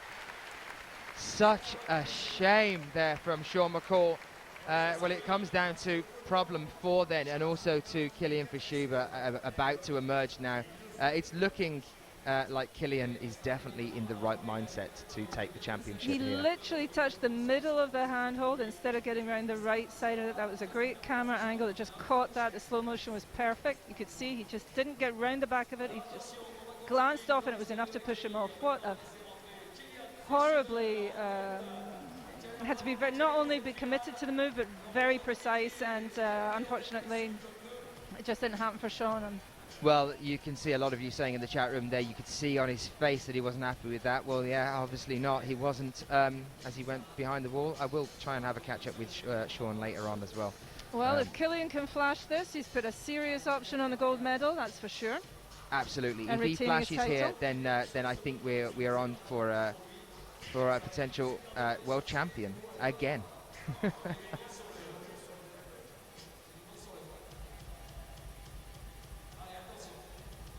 So, but again, the fourth problem, you could have everybody else having a nightmare, and Sean just getting into the mindset of the route setters and upsetting the apple cart all over again. So and that'll don't put us back go to away. another split. That'll put us back to another split, definitely, an even tighter final than this already is. Well, Kilian managing the mantle relatively easy there. As I said earlier, I thought that would be the section that the athletes wouldn't have too much of a problem with at all, and they haven't. It's a mantle to start. A mantle, if you're unsure with the terminology, is where you have to bend and contract in your core to move above a ledge on a wall without your feet, really, before you can then get your feet up above that ledge. So that's what a mantle is. He's starting off on that mantle, now trying to move around to the side. This is the point we saw Sean getting into problems with, but Kilian's got quite a big reach, actually, Kilian, and he is taller than Sean. So let's see whether I think if he can manage the hand change here, get his foot onto that toe, and that's what he's trying to do. Oh, in fact, maybe not even change his hand. No, aha. No, I think the move is definitely, you need to get onto the crimp that's being brushed at the moment, and then reset your hands, as in bring the other hand onto that, to be able to then push off of that and your right foot on the hemisphere, to go and get the bonus hold, obviously with the right hand. Crossing over is just not an option, Kilian, don't even think about it. Guys, just to recorrect myself, I know I said it again a few minutes ago. I do apologise for that. I am referring to Kilian Fischuber's previous titles, and I'm talking about the World Cup rankings. I do apologise about that one. And the fact that he has held a first or second place World Cup ranking since 2006. That's for 6 years. Now he's held that. Unfortunately, he took second this year, beaten by Rustam Galmanov. But no, Kilian has never been a world champion. So this is the point, and I actually know that because I had an interview with him earlier on in the year about how much this competition means to him, and the reason that he's completely focused for this competition. This is the one for him, and you can obviously see that that's paid off. The focus and the concentration is paying off here, but no flash so far on this one. which To was supposed to be attempt. an easier one To than the previous attempt. two. Well, I was chatting about this with someone earlier on, and they were saying, it was Graham Alderson actually, who again is words of wisdom. He was saying that while technically it may not be difficult, you know, if you were doing this in your gym, you could probably have a few goes at it and you would get it, and once you've done it, once you've understood the move, it probably wouldn't seem that hard. But this is a pressure situation. It's a one-off deal, a championship, and all the pressure is on them. Plus, it's as much about commitment to the move as it is to technical ability on this one. Well, now that to me looked like an interesting technique. I think he needs to bear down and sit more into that move around the corner there possibly, and then use the edge there, the arete, to maybe add some support as he leans out for the bonus hold.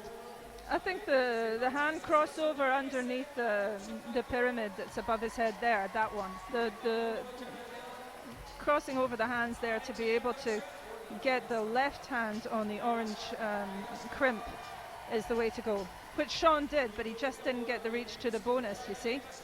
And Killian, with his extra reach, because he's much taller, should then be able to do this. He needs to change his hands now, get his left hand onto the crimp, and go across with his right.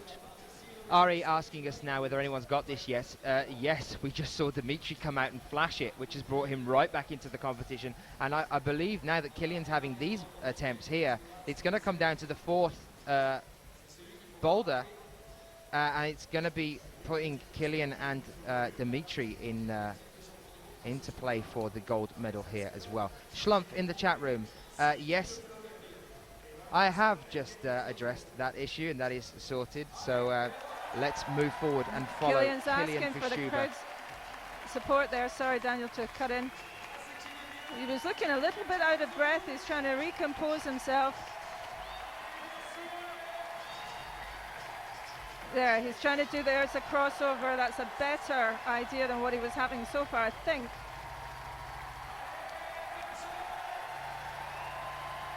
Oh la la! Oh my word! Ah! Now, I don't think that was secured enough for the boulder there, and unfortunately that is going to be playing on Killian Fischuber's mind as we move into the fourth problem in a few moments' time. Still Jan Hoyer of Germany to come out though and attempt problem 3 on the wall here. This is so close. Yeah, but Daniel, this is like mental. Sharafutinov came out, messed up several attempts on the first boulder and was lagging behind everybody else. He's topped this one. Killian hasn't. And Killian flashed the first two. That's right. So it's all going to be coming down to the final boulder. How much of this can we stand? This is not the time to go and put on the kettle, cross your legs and stay where you are and stay till the end. This is going to be an enormous finish. Well, I couldn't have said that better myself. It all comes down to this fourth problem. So strap yourself in, whatever you are doing. Start calling friends and get them over here. If you are joining us on YouTube, come over to ifsc.tv as well and join in on the chat room. Love chatting to you guys. Welcome if you are only just joining us. We are now with Jan Hoyer of Germany as he makes his attempt on problem 3. Bearing round to the right immediately here. Very anxious to push forward onto the boulder. Would we say he's rushing this? He looks like he's really going fast here. He obviously knows that he needs to use these 4 minutes as best he can to try and understand the wall before those 4 minutes run out.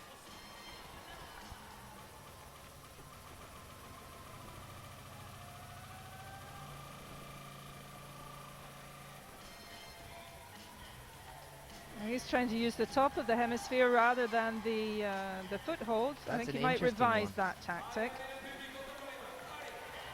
And you can see here, there really is pretty much nothing to hold on to as you move round the side of this wall.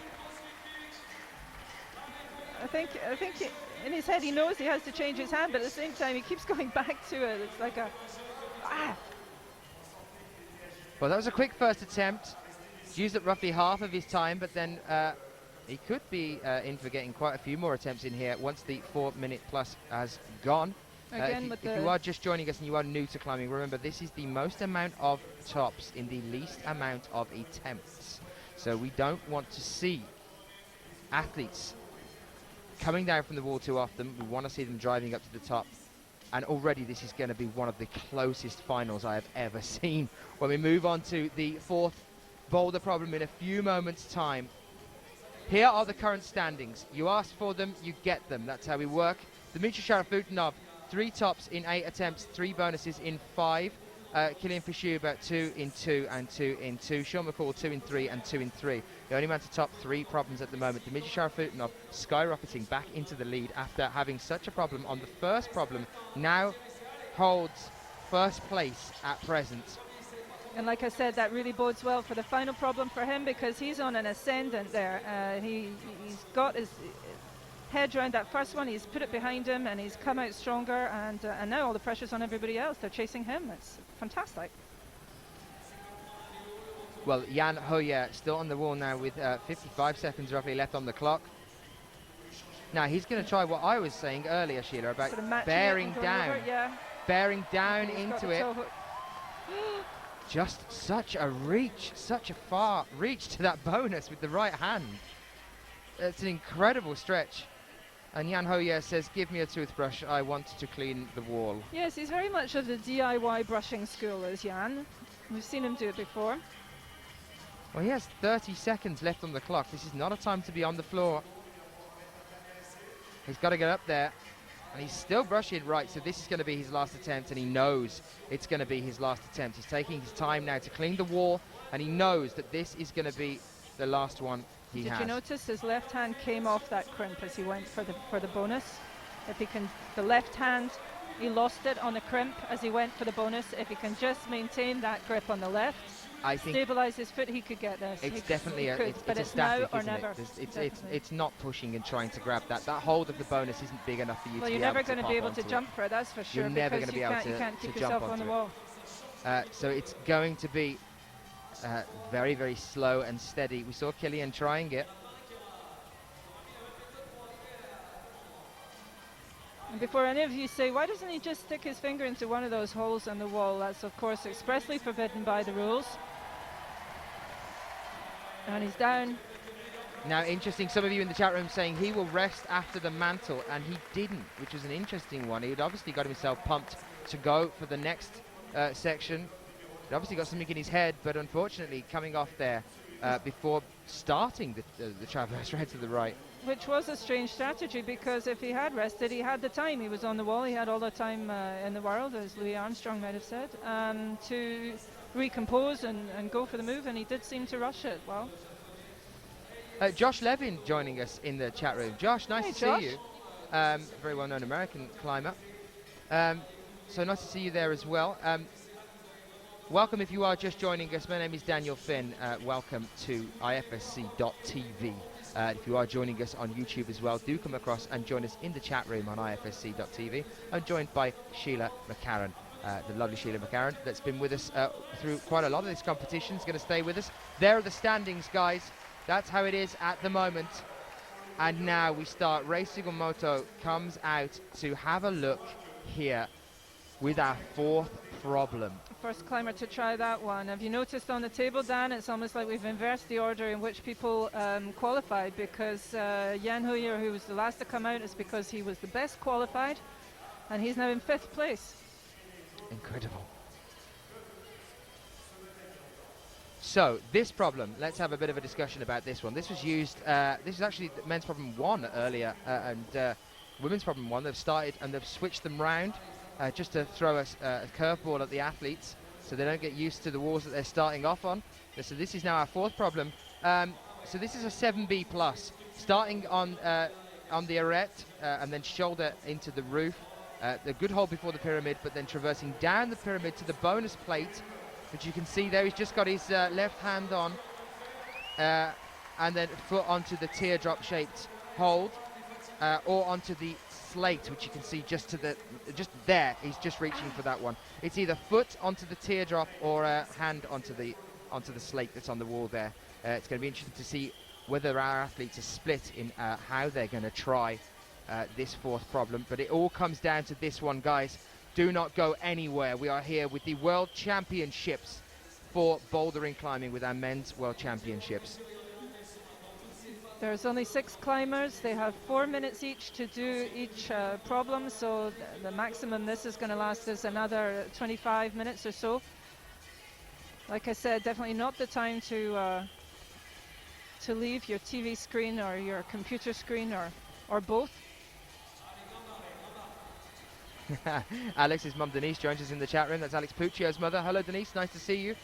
2 minutes on the clock now, and Rei Sugimoto starts to pull up. Oh no, sorry, I'm getting myself confused. That's Kim. Denise is I'm Chris talking to Alex Webpass. Fritz's Alex, mother. that's right. Denise in the chat room. So, how is Ray going to do this one? He's got the hand on the bonus hold now. Reaching for the slate, but look at the finger grip on there. There's the foot onto the teardrop. Now he's going to shunt up on the pyramid, and there it is, a top for Rei Sugimoto. And he's Brilliant happy with Japanese that. athlete. Great smile. And listen to the crowd, they're so behind this. I don't know if I'm managing to convey the level of excitement about Bercy that there has been in France all year leading up to this, and the tickets were sold out ages ago. The clubs have all got behind organising bus loads. We've had emails at our club saying we've got spare places on our bus, or do you have spare places to take some of our climbers? Everybody really pulling together to get a maximum number of enthusiasts to come and watch this amazing show.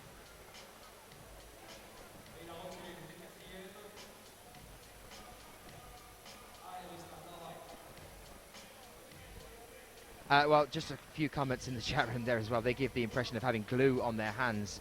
Yeah, that's one of the things that I'd say, absolutely. And it's chalk. It's kind of the opposite of glue. It's to stop the hands from sweating and allow you to get a better grip on the holds. Look at that. But you're right that if there's a... So quick from Rustam. Look at the power in this man's upper body.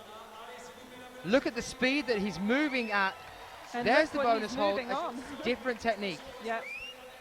Different technique here from the Galmanov. Yeah, but I think he's beginning to regret it. He's got nothing in his right hand except the structure. Oh, good grief. Look at the grip on this man.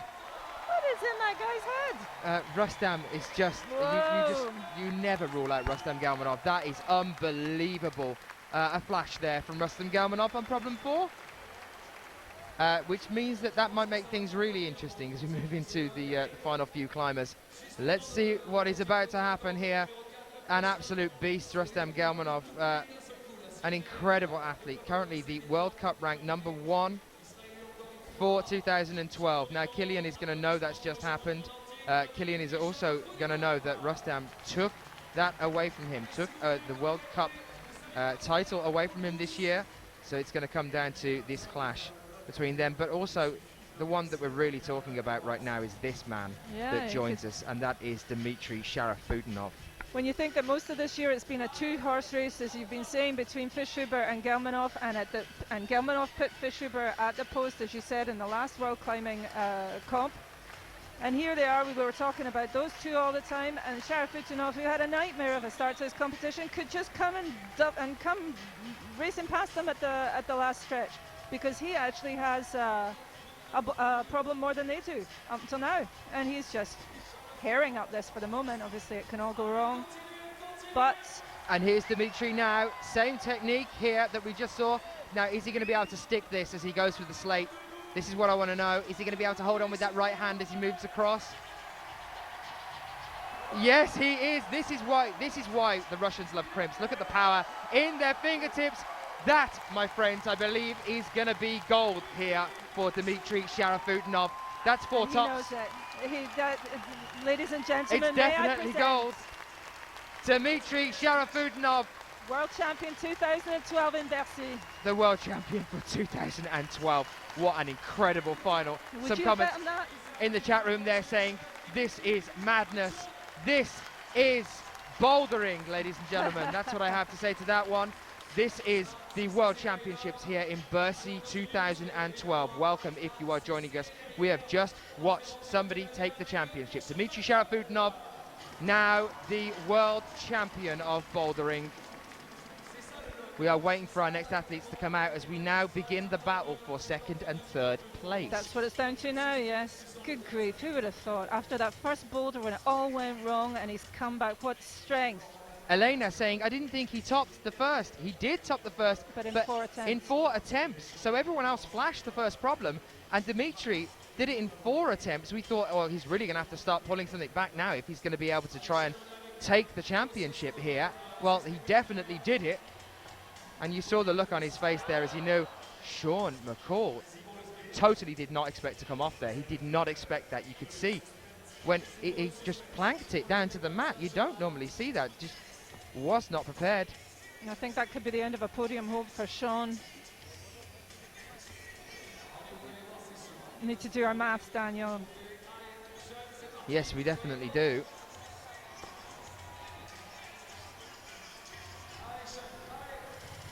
Okay, he's going to want to nail this now. He doesn't want to make more than 2 attempts. Oh, look at the strength there. That's it.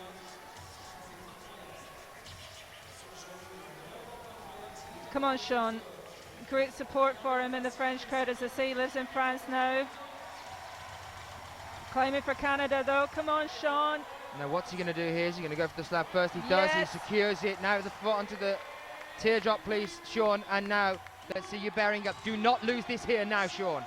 There it is. A top for Sean McCall. Now, that was second attempt, which I think gives Sean a podium position. I think that should secure him, I believe, third with Killian as well. Killian still to come. Sean's thanking the crowd for their support.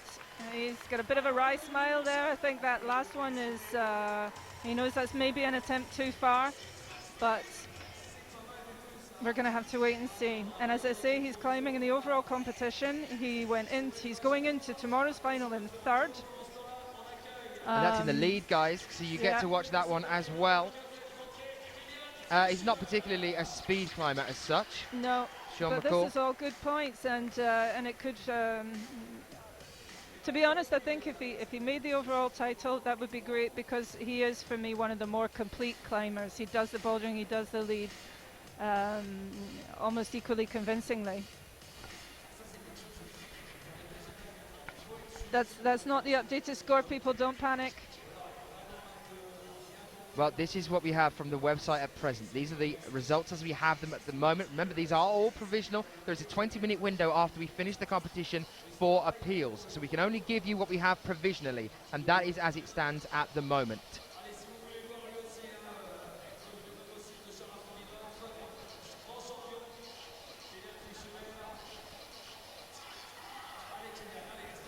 Again, just to let you know, that's from the website. Those aren't our...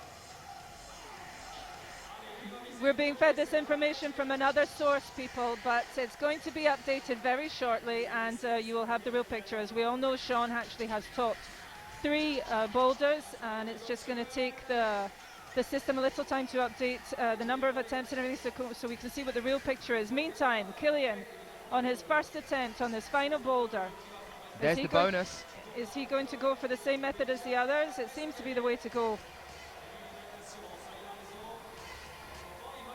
But you see how he's wrapped around that far right side because he's that taller, but he should surely get this with his reach. That's it.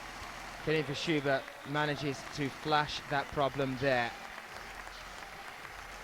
Thanking the crowd. Interacts with the crowd at all times, just like his girlfriend Anna Sturr. Acknowledging the support.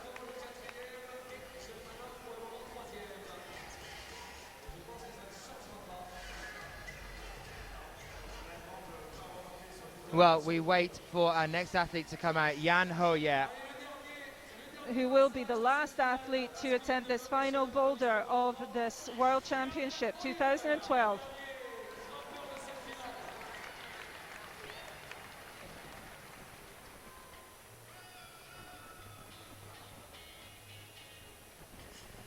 Well, here is Jan Hoyer coming out to put on this show for us now. Let's see some support in the chat room now for Jan Hoyer, the German athlete.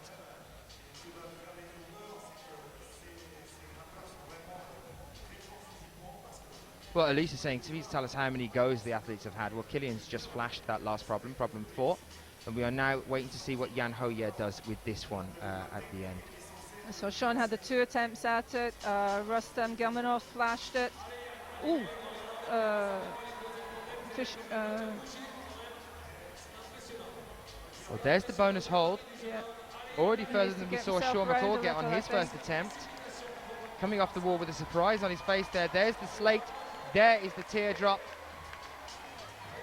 Come on, Jan, hold it, bear into it, and there it is. There is the flash, ladies and gentlemen. One more hand, please, Jan. There we are, 2 hands securing the top of the wall.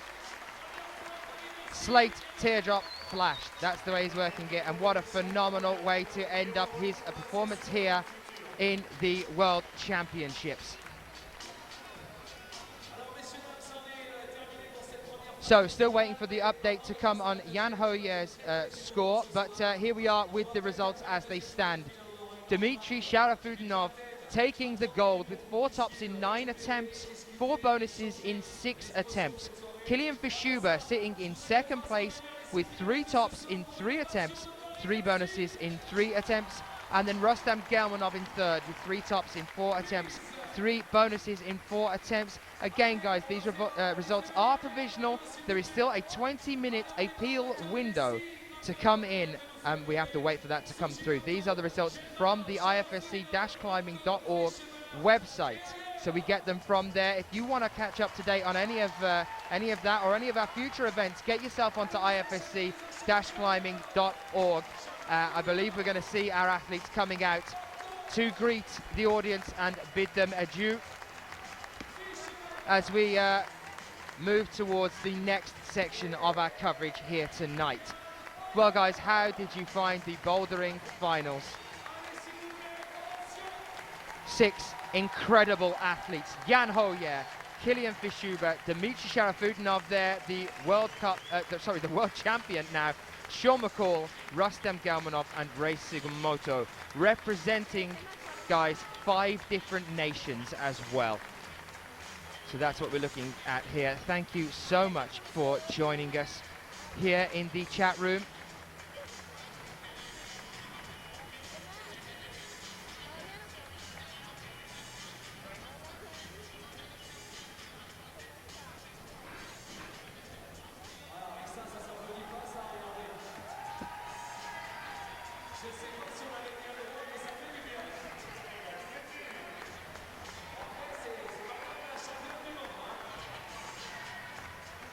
Well, there you can see, I believe that was Dinara Fakhridinova coming out to show her support to Dmitry Sharafudinov.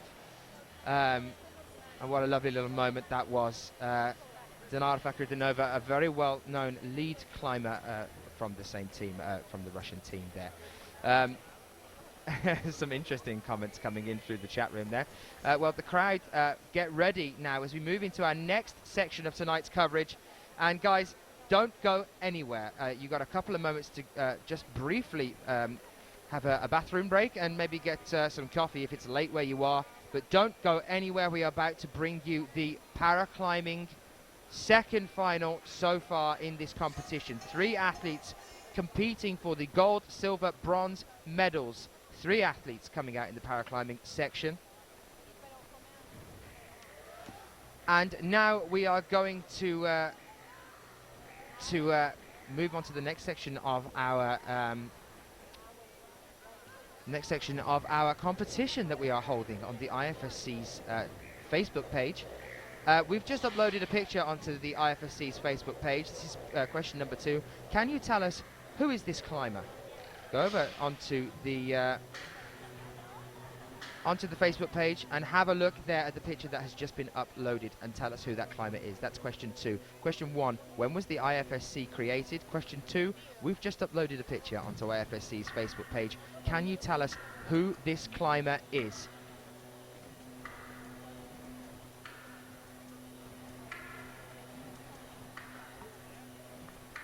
I'm going to leave you guys with a beatboxer for a few moments before we start bringing you coverage of the paraclimbing final number 2.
Ce qui annonce notre deuxième phase de finale de la soirée.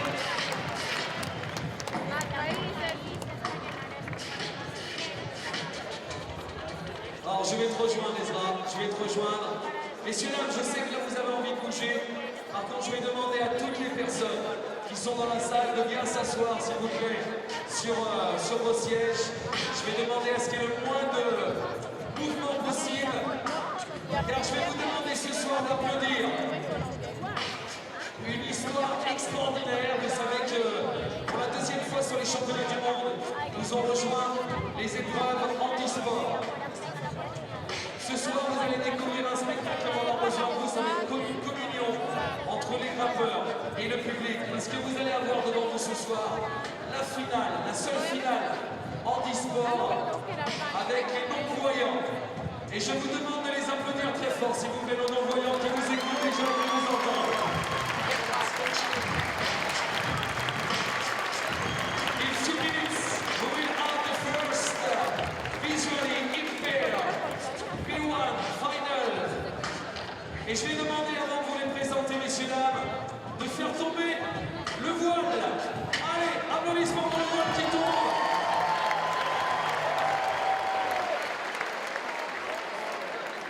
Alors ça a été une très belle histoire que cet handisport, et je dis ça a été, et c'est loin d'être terminé.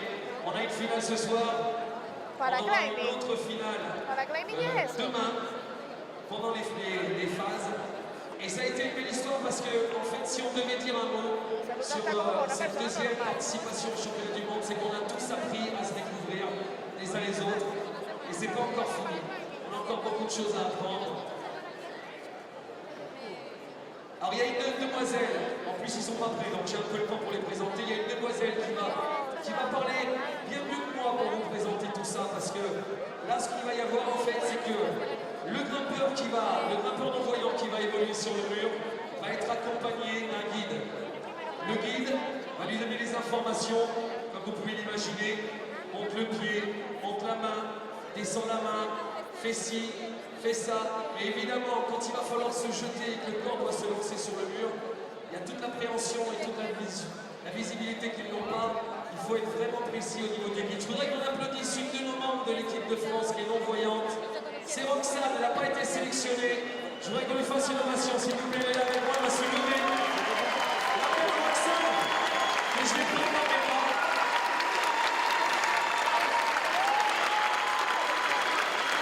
Ils sont tous heureux. Et quand je dis Roxane qu'on apprend tous à se lever, c'est vrai, on ne connaissait pas toutes les possibilités et tout ce que vous faites. Et toi, tu vas nous expliquer comme c'est important d'avoir son guideur au sol. Oui, c'est sûr. Déjà, moi, je suis malvoyante, je ne suis pas non-voyante. Donc, moi, sur le mur, je vois les prises. Mais les non-voyants ne voient donc absolument rien. Et le guide va leur dire ce qu'ils ont à faire, où sont les prises. Et donc ça marche avec le cadran horaire, c'est-à-dire que par rapport à la dernière prise que le grimpeur a en main, le guide va lui dire à 10h tu as une prise à peu près à 1 mètre et monte ton pied au niveau de ton genou, au niveau de ta hanche, et le grimpeur va suivre tout ce que le guide lui dit.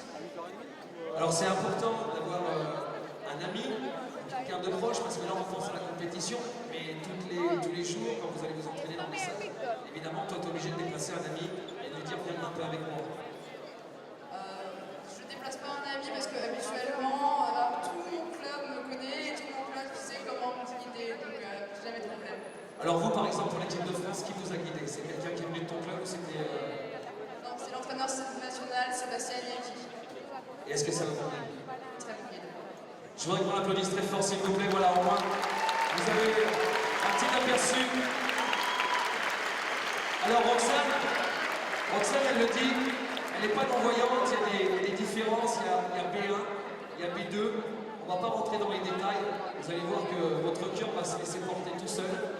Roxane, elle ne les voit pas bien les prises. Par contre, il faut vous dire que quand elle est devant, elle les voit très très floues. Donc là aussi, ils ont généralement besoin du guide. Alors attention, ça va engager évidemment un travail de toute la salle de Bercy, parce que c'est une des rares finales où on va avoir aucun commentaire.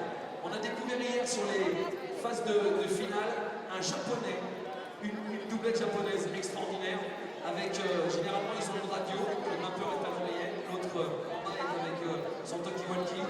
On a eu un extraterrestre, un guide sans radio, sans rien, qui nous a fait un one-man show sur cette relation, c'était fabuleux. Pour les gens qui ont vu ça, c'était magnifique. Peut-être qu'il sera là encore ce soir. En tout cas, on va commencer par le premier qui va nous rejoindre dans cette équipe de non-voyants. First finalist tonight for the visually impaired B1 final is from Japan. Make some noise, everybody, please, for Mr. Kenji Iwamoto.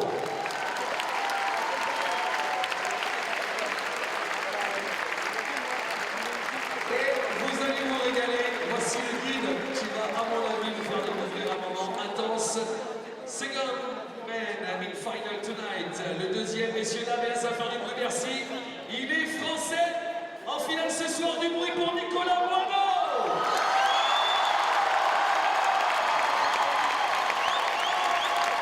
J'ai entendu. Applaudissements pour Nicolas Boineau. Et c'est l'ancienne équipe, l'équipe de France. And third climber in final tonight is from Italy, Matteo Stefani.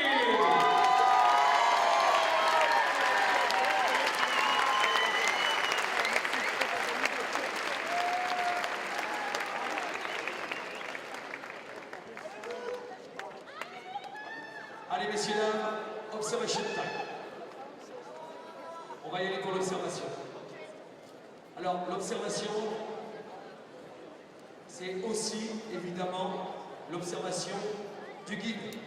C'est super important. Il va devoir lui expliquer. Alors ce qu'on voit là dans ces phases normales, tout à l'heure avec les filles sur la diff, le moment d'observation, vu qu'ils découvrent la voie, c'est le moment pour eux de trouver la méthode pour arriver jusqu'au sommet.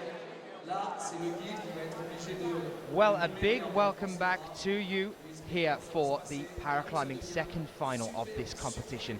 I hope you're all still with us.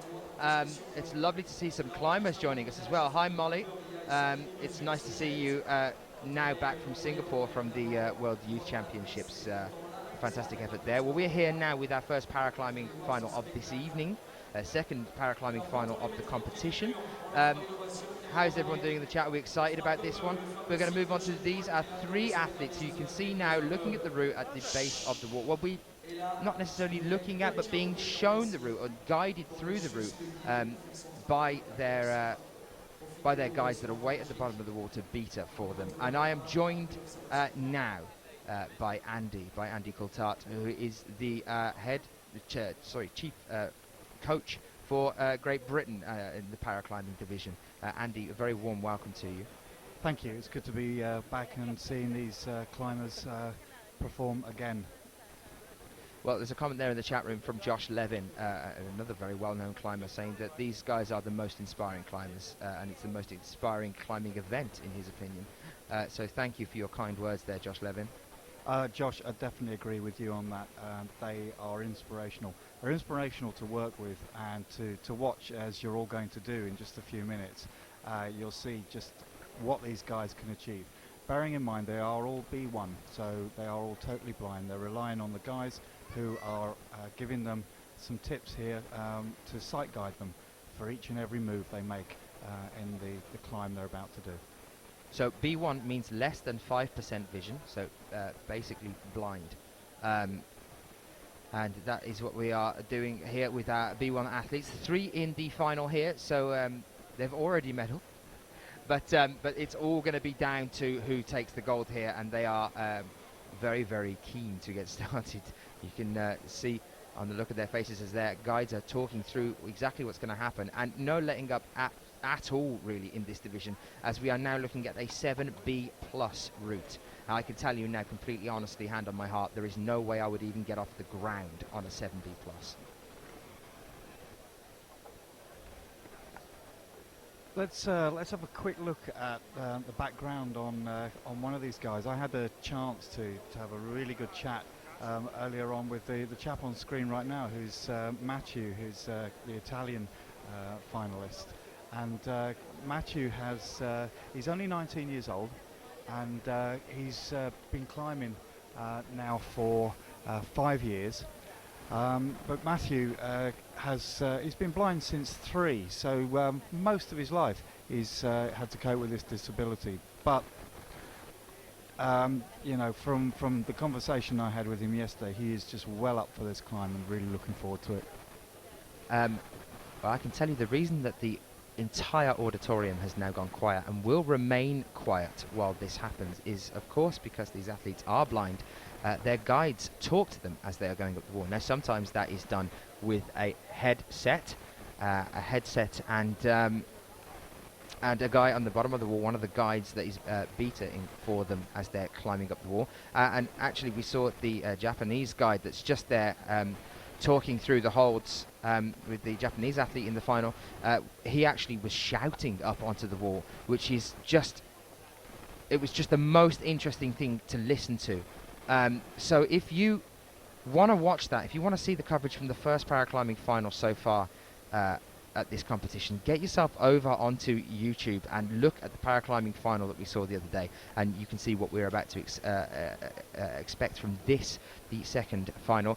These are the B1 ranked athletes as opposed to the B2 that we had, the male B2 at the first one. Yeah, obviously with B2 climbers there's a certain amount of light perception. They can see some shapes. They might even be able to see a certain colour range and distance around them. So they might be able to handle a certain amount of climbing for themselves, a certain amount of movement independently. But the sight guider is still there to provide support and maybe to provide more of a focus for support on their foot movement. But these guys are the trust level they have with the guys that are going to be sight guiding them up is 100%. Absolutely, and we are just a few moments away now before we start to get things started with our first athletes. This is the wall that we are dealing with. It is 30 degrees incline. This is a 7B plus route. And those are some of the holds. There you are. There's a closer look at what some of these holds are going to be. And there is Matthew, the athlete that I believe you had a discussion with earlier today. Indeed, you might notice on the screen as well that there's 2 ropes. With the wall having such an overhang on it, and because it's top roped, the climbers actually have 2 separate belayers. So when they climb up the lower part of the wall, one person is belaying for them, and as they get above the clip, which you'll see during the climb, the other belayer who's controlling the rope above will take over. The reason for that is to try and prevent someone swinging out too far if they do fall off the wall during their climb. Well, a couple of you talking to us in the chat room are asking for a fun fact about paraclimbing. Well, of course I can give you a fun fact about paraclimbing, and that is that actually the 2 top climbers in the amputee category, which is still to come, guys, both climb without prosthetics. Not only do they climb without prosthetics, it's a Spanish and a Japanese athlete, on rock, both athletes have climbed 7C plus routes. Both climbers have climbed 7C plus routes. Just to move on to more of those fun facts as well. The other thing I want to talk about is performance coefficiency. I know we're going to briefly touch on this before we start talking through our first climber. So the athletes go through a huge series of medical tests before they are allowed to compete here, and they are given a grading, which means that some athletes that might not have got as high as some other athletes, due to the fact that that their coefficiency rating is higher, which means that they are they have a higher level of difficulty in climbing due to limited movement or maybe even a loss of a limb, they could actually still win or beat the other climber. That is correct. Yeah, I mean the coefficiency system is designed to make things fair. So, for example, somebody with a coefficiency of 1.3, if they reach the top of a climb that would normally give them 100 points, would receive 130 points for reaching that top. They could be up against another climber who has a lower coefficiency, maybe 1.1. The reason they've got a lower coefficiency is they are more able. Their disability is not as severe as the 1.3, So their 1.1 reaching the same height would only give them 110 points. So in other words, if somebody with a high coefficiency only gets a little way up the wall and someone with a low coefficiency gets very far, the one who's got the high coefficiency and is low down could still win on the point system. The other thing I want to talk about with that coefficient system, if a number one given on that grading is generally a normal for that category, a number two would be a double amputee with no prosthetics climbing on the wall.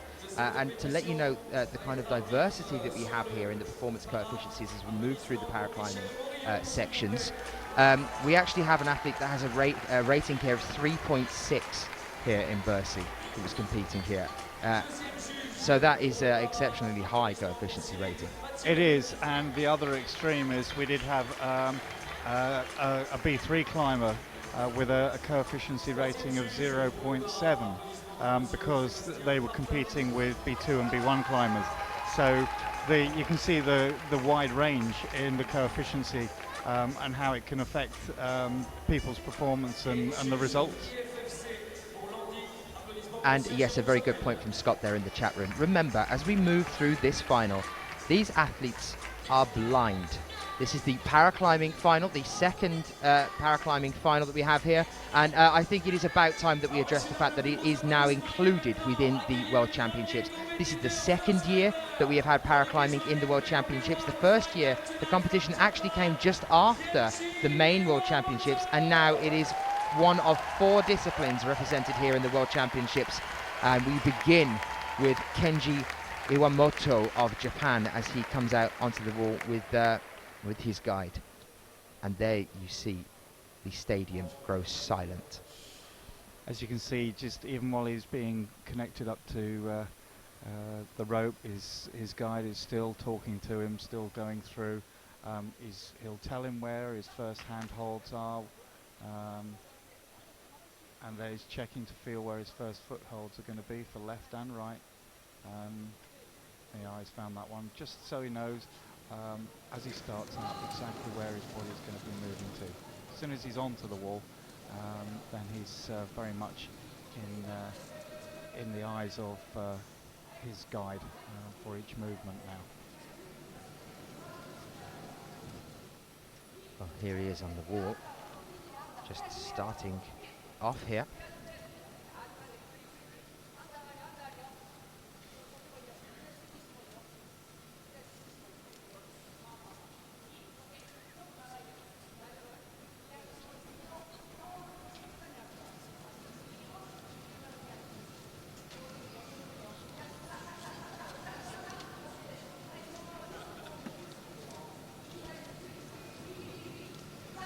Well, you should be able to hear in the background now the guide on the floor. Kenji through exactly what he needs to do with each limb as he starts moving. So look at the pinch hold there that Kenji is using.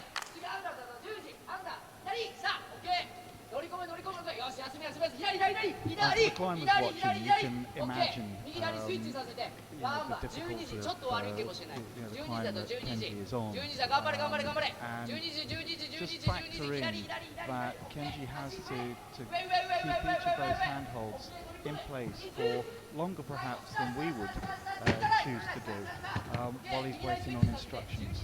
That is definitely something I wanted to discuss with you, Andy. Somebody's just said in the chat room actually the endurance that these athletes have to build up whilst doing this, as obviously they're going to be moving slightly slower than somebody who can see, because they're waiting for their guides to talk it through with them, and also to be able to reach and find and secure yourself on each and every hole before you allow yourself to trust it.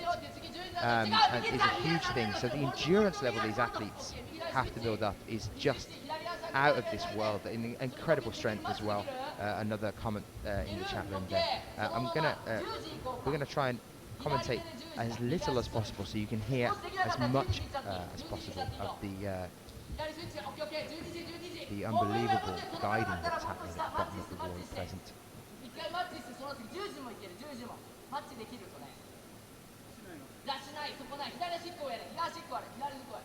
違う、ちょっと左の膝のところ、左の膝のところ、それ下、オッケー。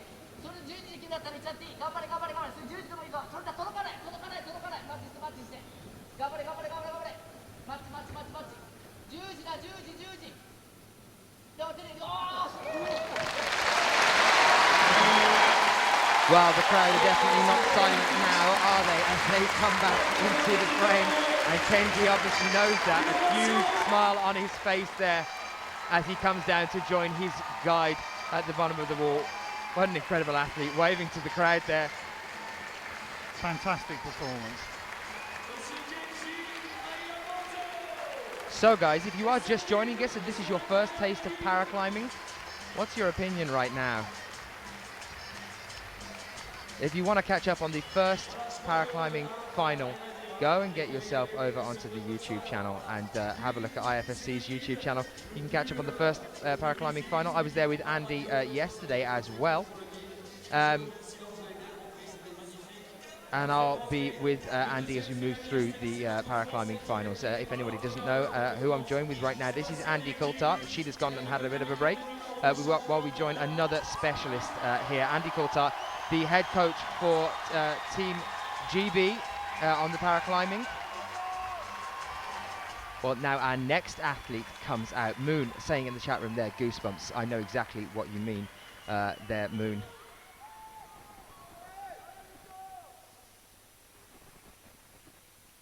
And I can also say, just as we drop off here as well, if you do head over onto the YouTube channel, CME's just said I had tears in my eyes. There is the medal ceremony for the paraclimbing first one as well. And actually I got rather choked up on that one as well when we brought them out to so that they could collect their medals in one of the male categories in that, and I think that was the one that Manny won, the Indian climber. We don't usually see climbers from India. Yeah, he's an incredible guy. Got a lot of respect for him as a climber. But just watch the screens now, guys. Look at this Jack Nicholas as he heads up this wall. This is Nicolas Mugnot of France joining us on the wall now with his guide as well.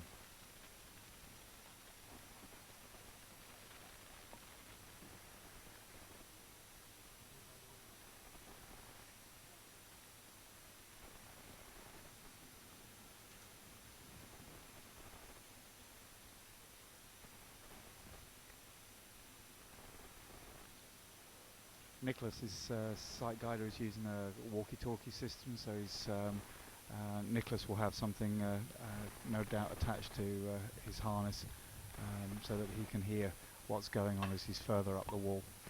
One of the things that the site guiders do have to do is be very good at route reading.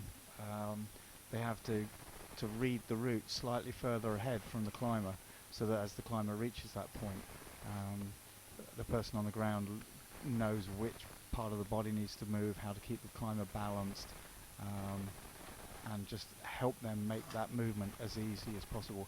You might have just seen to the right of him there as well, where the belay ropes are connected to the wall, so it would be the second rope that's taking over now, which will help reduce any fall or swing out from the wall if he doesn't make the top, which I'm sure he's going to. Look at him.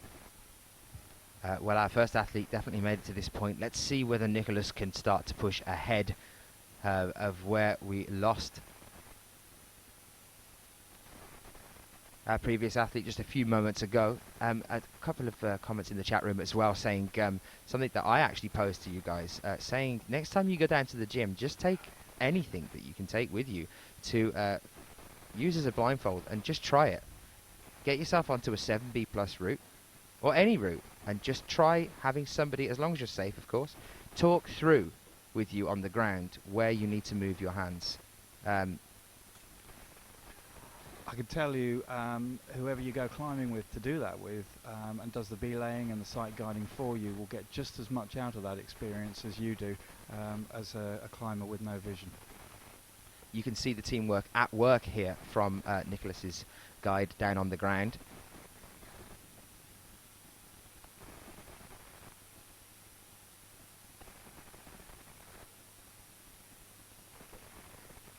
talking a few moments ago about endurance and the kind of training that these guys do.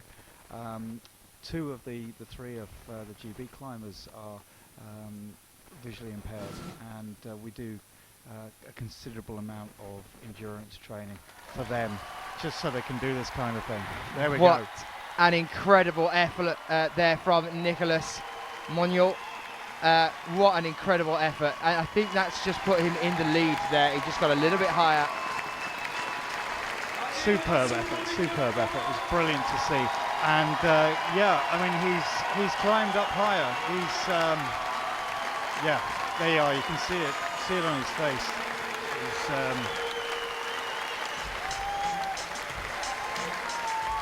And his guide knows it as well, as the two of them move away as a team, and the crowd shows just what the atmosphere is like. You are currently seeing a 9,000 seat arena. This is the stadium that originally holds 17,000.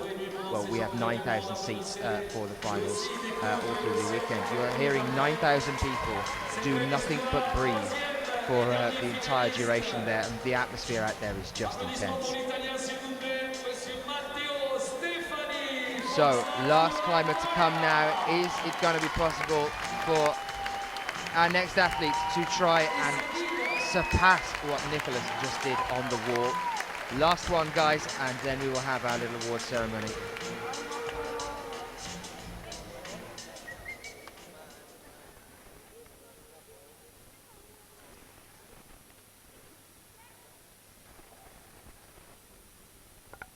Matthew, remember, is just 19 years old, and he's been climbing for just 5 years. So he's, because he's been blind since he was 3, he's actually learned to climb as a blind climber. Well, there's actually a point that you guys were making in the chat room earlier, saying with the different classifications of B1, B2, B3, why not use blindfolds to even out the playing field? And I can tell you, I was talking to Tim, who was one of the IFSC officials, and it's surprising that you guys have started talking about that, because actually that's actually one of the things that they are talking about, a possibility for future years. Of course, the difference being, with the different levels of sight, that the athletes that are totally blind then, of course, have a little bit more of an advantage, because they've learnt to climb being totally blind. And with athletes that have 5 to 20% vision, they're used to relying on at least some light coming in, or shapes if they're extremely close. So then they'd have to relearn how to climb with the blindfold, which could change the way that they climb. So it is an interesting discussion that's going on at the moment with the IFSC, and it could be something that we see in years to come. Well, here is Matteo Stefani of Italy starting his climb. I'm going to let you hear a little bit of what the guide is saying on the ground as well.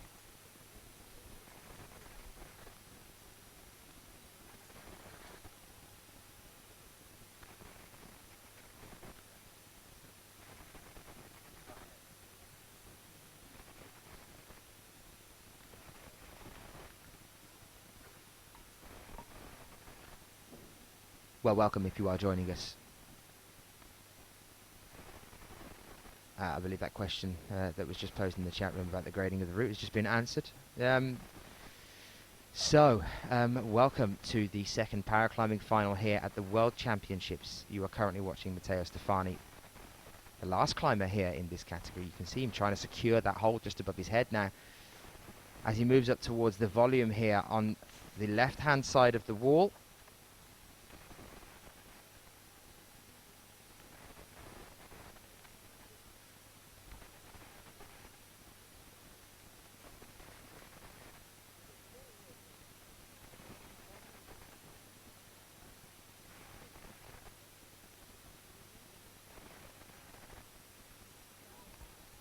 Well, here he is above that diamond shape. Looked a little bit shaky, and unfortunately that marks the end of his climb, which means that I do believe that Nicolas takes the gold, and I think Matteo will take the bronze. Japanese athletes taking the silver.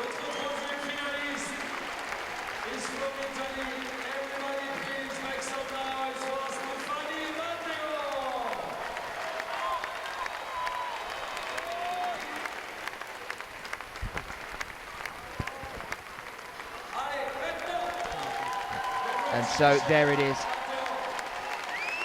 It's looking like after that climb there, we are looking at Nicolas Monniot of France taking France's first gold medal here in the World Championships.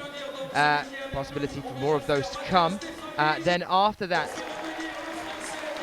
in silver position will be Kenji Iwamoto from Japan, and then Matteo Stefani takes the bronze here. Well, what an incredible set of athletes these really are. This is our second ParaClimbing Final, and don't worry, there's one more to come before we finish over here in Bercy. I was joined throughout that by Andy. Andrew, thank you so much for being with us here for the ParaClimbing Finals. It's a real privilege for me to have a more specialist, a more technical-minded man sitting next to me when it comes to the field of paraclimbing. As for me, it is something I'm entirely new to. It's been a pleasure, and thank you for having me on again. Well, guys, while the crowd applauds these athletes, and undoubtedly you are applauding them at home as well. There you can see them, and he knows that on his home turf now he has just earned, and the crowd know it as well, a standing ovation here. He has just earned a gold medal and become world champion. That is world champion for B1 climbing male. That is Nicolas Monniot. And how amazing was that? So do make some noise at home, guys, if you are watching this one. And thank you again, Andy, for being with us. We have a medal ceremony to follow, so don't go anywhere as we will applaud these guys once more and see them collect their medals.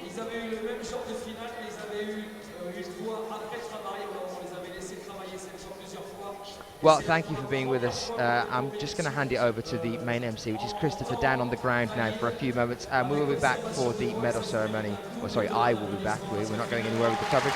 I will be back in just a few moments' time.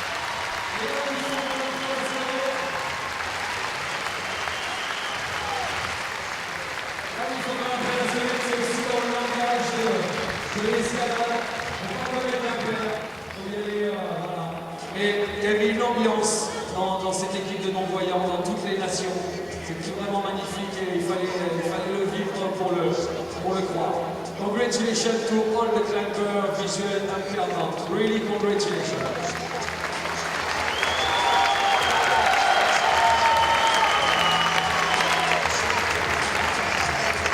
Alors messieurs, il va y avoir dans 2 minutes la première cérémonie où on va recevoir les podiums du bloc masculin et de la finale non-voyant. Ensuite, il y aura une entracte qu'on reprendra à 21h15 pour la deuxième partie. Deuxième partie, difficulté filles et vitesse dames. In few minutes, 5 minutes, we have the first awarding ceremony with the visual impairment B1 and the Boulder men. And after the ceremony, we have just a 30-minute break. Second part for the final at 9:15 with the female lead final and speed climbing final. Few minutes and awarding ceremony. Allez les DJ, c'est à vous de jouer.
puesto, pues, si quieres, pero bueno, puesto normal. Aquí adelante.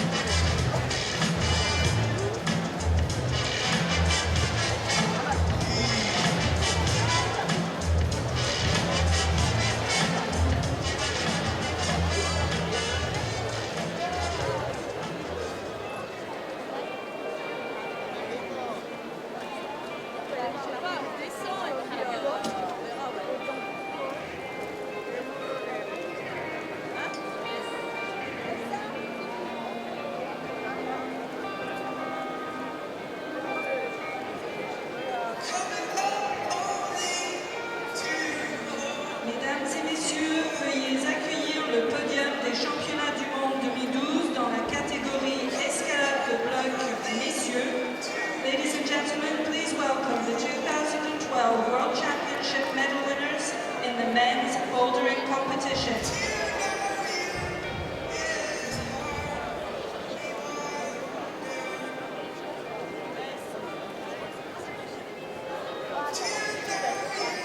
Mesdames et messieurs, pour remettre les médailles, Monsieur Marcos Colaris, président de la Fédération internationale de l'escalade, et Monsieur Denis Massiglia, président du Comité national olympique français. To present the medals, Marcos Colaris, president of the International Climbing Federation, and Denis Massiglia, president of the French National Olympic Committee.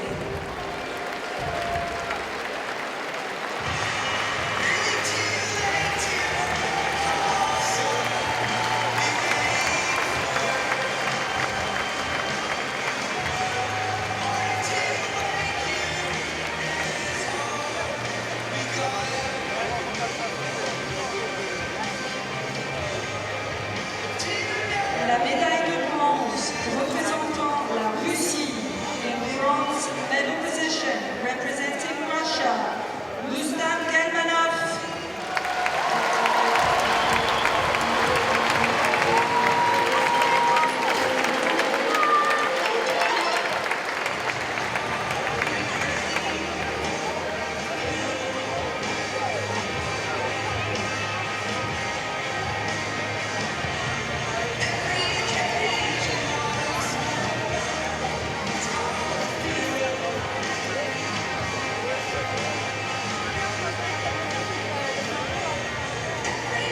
La médaille d'argent représentant l'Autriche, in silver medal position representing Austria, Kilian Fischhuber.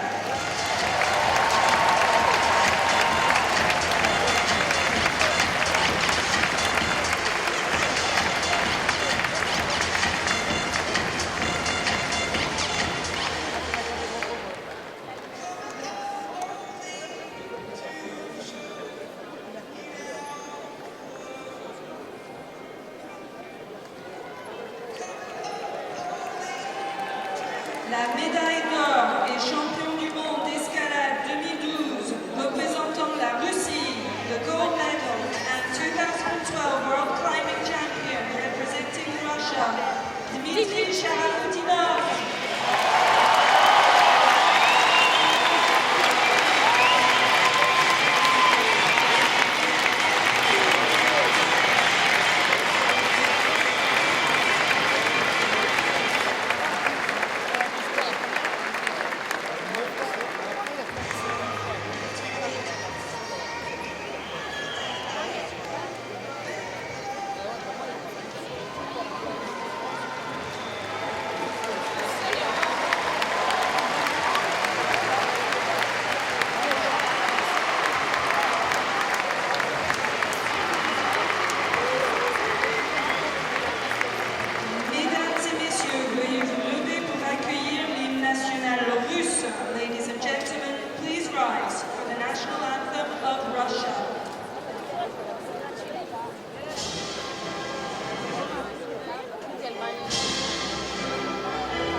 arrapata.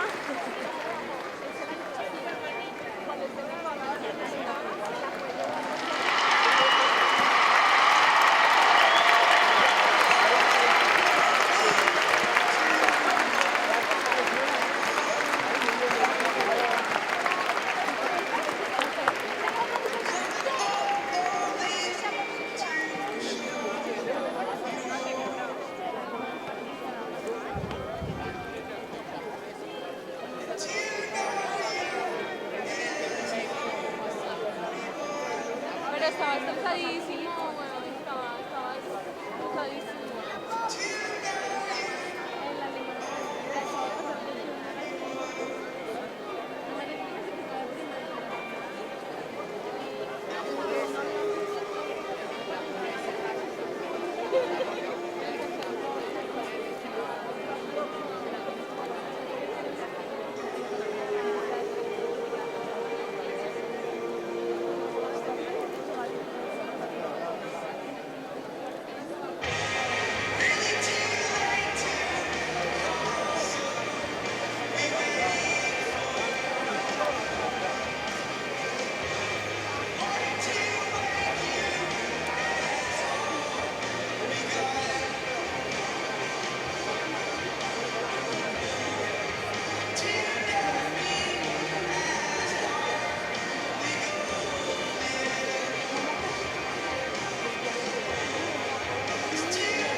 A ver cómo muerde ese cambur. Bueno.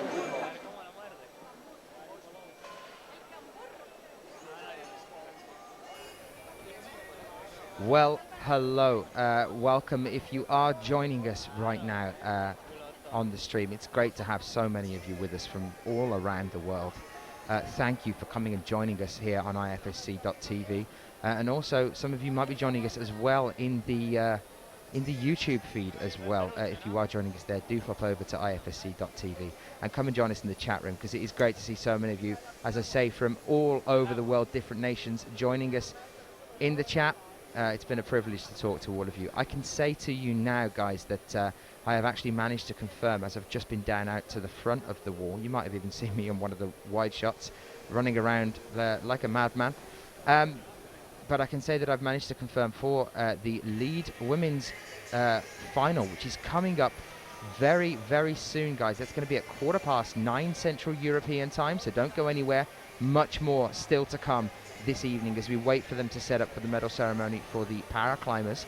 I've managed to confirm an interview and a bit of a chat with Adam, the head route setter for the lead climbing, and also hopefully an interview as well tomorrow. I will be joined by the head route setter for the bouldering during the women's bouldering final as well, by Jamie, the head route setter for the bouldering section as well. And as long as they're not running around like mad trying to make sure that everything is alright on the front, they're going to come and have a chat with us in here, so it will indeed be an honour to be able to talk to them. Hello to Norway. I just did spot that from Lars, so hello to you where you are there. What an incredible men's bouldering final that was, guys. Just out of this world, so close right to the very end. For me personally, this just is as good as it gets. And I'm loving being here. It is an honour to be here. If you are joining us, hello, my name is Daniel Finn, and I'll be with you all the way through the World Championships here. I'm going to hand over back to our MC now, and to Sheila, actually, who was with me earlier, announcing, well, in a few moments' time, so that you can enjoy the medal ceremony for the para-athletes.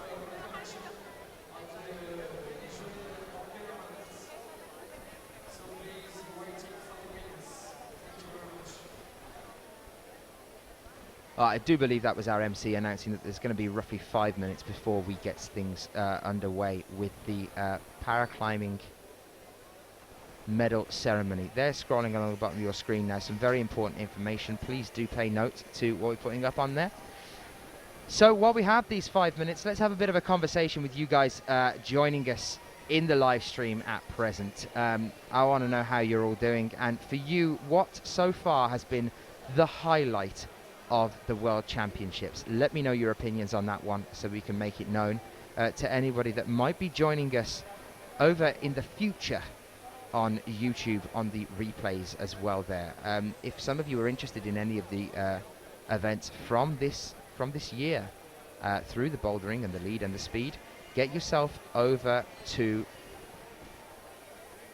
IFSC's YouTube page and you can watch the coverage of that there as well. If you're interested in some of the interviews I might have had over the past year as well, you can find them all on there. I had an interview for quite a while actually, a nice chat with Jakob Schubert on the first day, day one of the World Championships. If you type in day one World Championships and towards the start of the day there, you'll be able to hear us having a conversation about how he's getting on at the moment.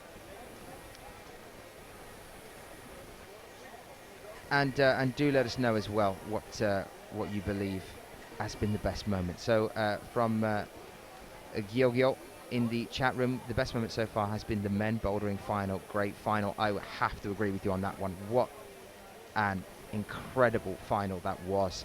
So close, right down to the very end. And Dmitry Sharafutinov takes the World Championships. And same there then as well. The comeback from the Russians has just been incredible. It really, really has. They always give us a good show. And they've done that just here. And the first medal as well for France.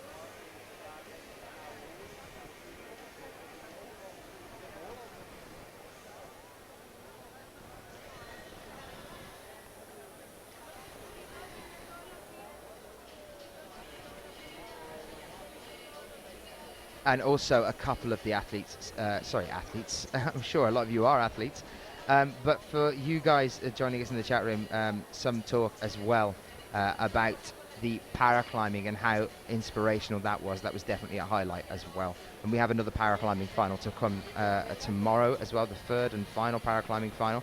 So do join us for that one as well. A shout out to Ashley as well in the chat room from Lizzie. So some of you asking what is still to come. Well, tonight we've still got 2 more finals to come, guys, so don't go anywhere. Order a takeout, do whatever you can do to stay fixed in front of your screens, and let's get the word out on all the media networks as well. You can find everything now online, and we're also running as well a competition over on the Facebook page of the IFSC to win yourself some World Championship rope. And you can see that on the Facebook page. I will be asking the questions on here, and they'll be posting them online as well. So if you answer all 10 questions correctly over these 2 days, you will be able to have a chance of winning yourself some World Championship Beal rope.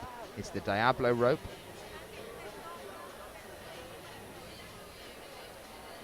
But yes, 2 more finals to come.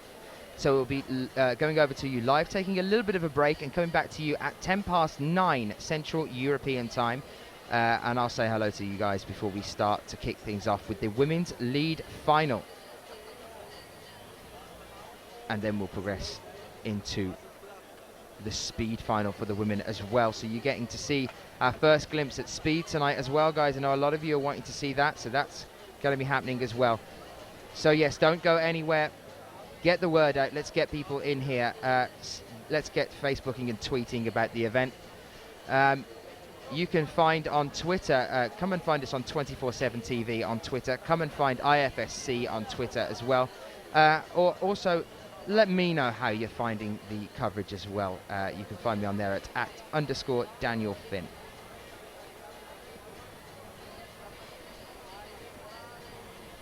And not long now before we kick things off with the paraclimbing medals ceremony.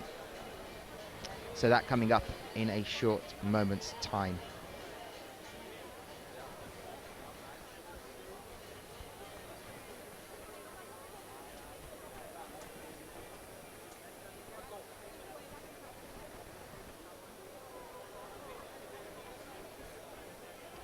Ladies and gentlemen, remember we have a reclamation actually, so please wait just 2 minutes.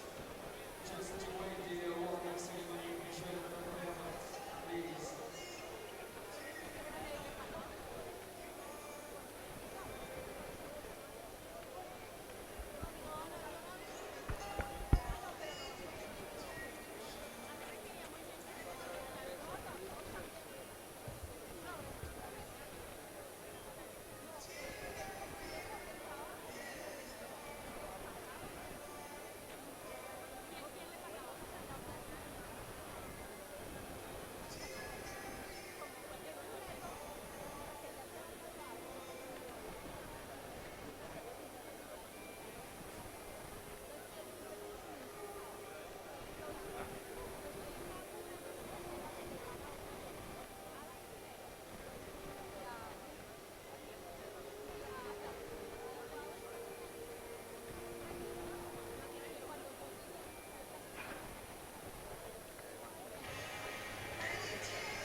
Well, just waiting now, only a few moments to go before we have our para-athletes coming out onto the stage for their medal ceremony. I can see Gandhi in the chat room. Hi, Gandhi. Asking about a third question.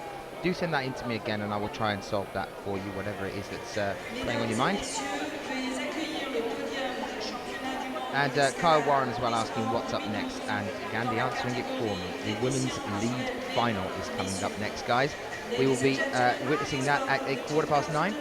I'm going to hand you over onto Sheila now in the arena for the medal ceremony for the para.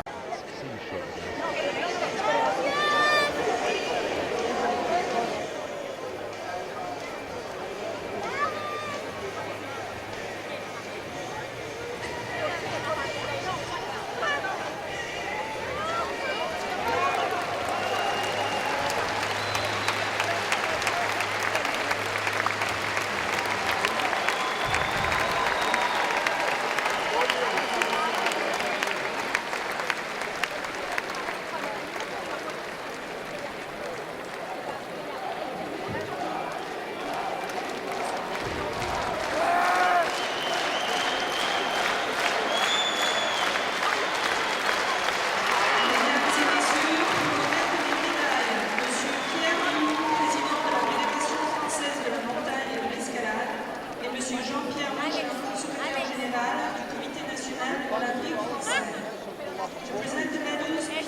back very shortly, guys, for the women's lead finals.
Today, Top 30 is the only company in the world able to design, produce, set up and manage a top-level competition. Everything within the same company, everything with the trustworthiness and professionalism that an official competition requires. Everything Top 30. Top 30.